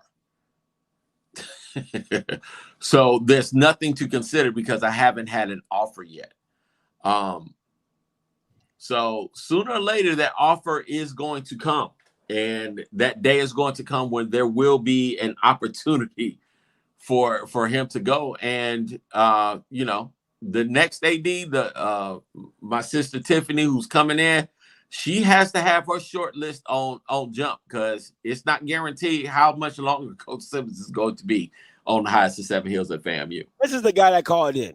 That is not what I was saying. He's a good coach. He's a good coach. Listen, the reason he's good at coaching growing kids is he's in that situation. He's been to PV. He's been here. He's at FAMU. He understands the type of kids that he's getting. What you're failing to understand is that he deliberately would not. What I got from what you were saying, the foolishness that came out your mouth, is that he would. What we want Deion to be is what Willie Simmons has always been. Willie Simmons would have dipped if he would have got the opportunity to coach at South Florida. He would have dipped if he would have got the opportunity to coach at FAU. He would have been gone. Sayonara. So whatever you think about Deion, Willie would have been in the same boat. He just been in HBCU longer. Do I think Willie deserves it more than Deion? Absolutely. He's put in more work. He's turned the program around that was 10 times worse and with way more dysfunction. Without the celebrity. Willie Simmons didn't have the celebrity to fall back on and say, yeah, come to me. I ain't too hard to find. I ain't too hard to find. It's Coach Prime, baby. I ain't too hard to find. He couldn't do that. Willie out here getting it. Miss me with that. He said, Blue said, check your DM. All right, let me see. So let me take this caller while I check my DMs. 2077 coming to you. Hey, caller, you live. Hey, Scotty, you guys. This is Angela with Mike TV. I just wanted to say, you know, ESPN is good. I think ESPN did a favor for Deion more so than they felt like we should have been seen at Jackson State. But anyway, I think if they continue on and do like you said, keep the social media presence going, make sure that you're letting everybody know what's going on, stay positive, put quotes out there, make sure you market the band, interact with the community like the barbershops and things like that, because Deion had people cutting the team's hair and everything. Stay relevant, because this is a marketing tool for recruitment as well. Yeah. And this will kind of, I guess, offset where we hear Coach Prime talking about the crime rate, right? Because if anybody knows, most of the HBCUs are in the heart of the ghetto, right? Is what they say. And so if we can keep a positive image and continue it, it's going to be all right. Now, I am thinking about this guy, Dylan Johnson, who's from right here in Greenville, Mississippi, who just left Mississippi State. He said he was jumping in the portal. And Mike Leach, who was his head coach, is now fighting for his life. I believe if that child decides to come swag, I think he'll get an opportunity to shine as well, even though he was already shining at Mississippi State. But my greatest fear, guys, and I'm going to get off this phone, is I just pray that Shador does not get hurt like what Russell just experienced, right? We don't want Shador to end. I know he's probably trying to prep him for the NFL and everything, but I don't know that he can stand to take a SEC kind of hit, because they're going to be gunning for him. They will. Absolutely. And one more thing, I wish Robert Kent would have had an opportunity to be the coach. He was Superman, and Shador broke his record just recently, and blah, blah, blah, blah, blah. But I'm going to get off, but I just hope that Shador Sanders does not take a hit in a major concussion and, be hurt. And I know it's a part of the game, but I guess that's the mom in me that just doesn't want him to get hit. But I'm going to hang up and let you guys talk. Hey, thank you so much. Appreciate the call. Listen, man. I don't listen. I don't want to speak on Colorado's situation because I just don't know what that's going to look like. I don't know what the team's going to look like. I don't know nothing about nothing. So, do I want Shador to do well? I'll tell you I'll tell you exactly what I tell everybody I talk to about Colorado. I want to see what Deion looks like with adversity. That's all I want to see. What does Deion Sanders look like with adversity? He's never really faced it to the extent, right? The spring year, he just kept saying, wait till I get my guys in. He mollywops the SWAC the first. He wins the SWAC championship. He loses the Celebration Bowl. It's like, we'll come back. He does it again. He runs through the SWAC again. So there has really been no adversity. And anytime it's ever really hit, he's blamed the players. You know what I'm saying? He's never really taken the onus to say, you know what, that's on me. I need to do this. I need to do better. So I just want to see what Deion, when they get blown out by USC 45-7, does he blame his son? Does he say Shador didn't come to play? When they get beat 35-10 by Oregon or something like that, who does he put the blame on? That's all I really want to see is how he deals with adversity. as a coach in the Pac-12 and things like that? How does he deal with the hard questions, right? Your son's not playing well. Are you looking to make a change? You know, you haven't brought in another 4 or 5-star quarterback behind your son. Why is that? When you deal, I want to see what he looks like when he can no longer change the narrative, when he can no longer dictate how the questions are asked. That's the Deion Sanders I want to see, and that's what I'm curious to see what that looks like. So that's just my cup of tea. Now, this is what Blue wanted me to show you guys. Says Football Scoop, 3 known finalists for the UAPB job are FAMU offensive coordinator Joseph Henry, Benedict head coach Chennis Berry, and former Presbyterian head coach Kevin Kelly. Let me say this. There is no reason why Kevin Kelly should get this job. Right now, granted, he was I think he's like Arkansas's, like he's in the Arkansas Hall of Fame. He was like he's like 229 in like 10 in Arkansas high school football. So I get that you're probably going to use him for recruiting the Arkansas area. So I get that, but he absolutely sucked as a head coach. Joseph Henry, I've been told, does not call plays for Willie Simmons. Willie Simmons does all the play calling at FAMU. So he is an offensive coordinator by title alone. In Chennis Berry, I think Benedict's a better job than UAPB, in my personal opinion. Kofi, how do you feel? This one would be simple for me, and you know, I'm not being selfish. I'm not being a homer because I don't want us. Because Willie has a whole stack list of people that he will call to be his OC. But Chennis Berry has been a head coach at the collegiate level, and so that is the move. You know, to get somebody that has collegiate experience, who is able to do more with less, who's used to doing it, who already has a pipeline, who already has a system of recruitment, and already has a team of coaches round about him that would probably follow him to UAPB. Can UAPB consistently compete? They're in a hotbed of football talent. They're right there to be able to recruit and pull from Texas, Louisiana, Arkansas, and Tennessee, and Mississippi. So if you get somebody with the right kind of belief, with the right kind of energy that has a system of success, they can do it. I would go with Chennis Berry. Listen, if I'm Chennis Berry, they're going to have to pay. They going to have to pay me so much money, like Deion said, I'm going to be on layaway. They're going to have to put me on layaway. Because that job is not attractive at all. At all. So I'm not picking Joseph Henry because he don't do no offensive play calling for Willie Simmons. Now, I don't know, you know, he could be an offensive analyst. He could help, you know, Willie with the game planning and things like that. So who's to say? But yeah, Chennis Berry, listen, bro, they're going to have to, they should pay you at least about $400K. At least about $400K. To make me take that job, and I ain't even gonna hold you on that one. It ain't. I ain't doing it. So, that job is to me. That job is an upgrade over Valley, but it ain't the best. 5084 coming to you. Hey, calling you live. Hey, what's up, Scotty? What's goody? Hey, I'm this is the UAPB guy. I talked to, it's funny you put out those 3 names because I heard something totally different today. I talked to a director, my frat brother, who's actually in the AD office and who's interviewing candidates.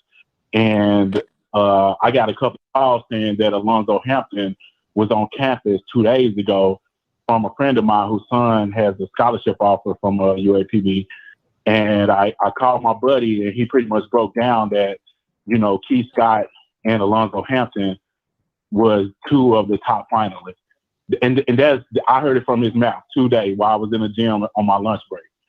And so I didn't hear these other 3 names, so that's kind of surprising. I'm going to call him back in the morning to just try to get some confirmation on that to see if those 3 guys interviewed also and if they are higher ranked than Alonzo Hampton, who coaches at ULM right now, and he's the special teams coordinator. And he's an Arkansas alum from he's from Arkansas. He went to school at Warren. That's about 40 minutes outside of Pine Bluff. And at ULM, he recruits a lot of players from Arkansas. And then, of course, we all know who Scott is. He's an alum. I played with him in 2004 to 2006 at UAPB. And so him and I played together. So those are the two that I heard, and I heard that today. And that's from the, one of the assistant ADs and my frat brother. So I don't know why he would lie to me, but maybe it is those three guys. Okay. And do you mind me? Go ahead, Scott. No, you said, do I mind what? I said, do you mind me asking, was that source from Blue or was that from somebody else? It's from Football Scoop, I believe. Let me see. Football Scoop, Bonita Best. I don't know, some football person. Blue sent it to me. But that's what he heard. I mean, I'm just taking it as Twitter, rumor mill. But exactly. But if you heard it from the whole mouth, if you heard it, you on the ground. I was going to say this just to give you a little detail.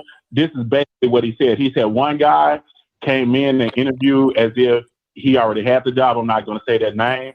He didn't really show any enthusiasm, but they really liked this guy because they feel like he could recruit Arkansas well. And he was the recruiting coordinator with a college last year that was top 5 in FCS. And then the other guy, they said, came in with a lot of enthusiasm, really act like he wanted the job, and had a 5-year plan that would bring UAPB back to a winning program. And so they liked him because of his enthusiasm. So just from what I've heard, they choose between those two guys. And I sent you more detail in your inbox, so you can just check the inbox and you'll see it. All right, inbox. Would you hit me on Instagram or what? Instagram, Rodney 870. All right, got you. I appreciate you, my boy. All right. Yep. All right. Listen, bro. It's UAPB, bro. Okay. Let's not it's who else is breaking news about UAPB? Okay. Can we all, you know what I'm saying? Can we all agree with it? This ain't fam. This ain't Southern. This ain't Jackson. This ain't Grambling. It's freaking UAPB. Okay? Oh, don't give up your sources. It's freaking UAPB. It's UAPB. It's like somebody telling me, hey, Scotty, don't give up the source at Valley. It's Valley. Nobody gives a damn. Okay? Nobody cares. UAPB is going to be what UAPB is. The bottom feeder. Okay? It's the game that everybody schedules for homecoming. So let's not play this game. Can't like y'all Alabama's be killing. Oh, he giving up sources. That's frat. That's nobody cares. Okay? Nobody cares. Who is UAP's athletic director? Exactly. Nobody cares. All right. Come on, man. Kofi, what you got coming up this week?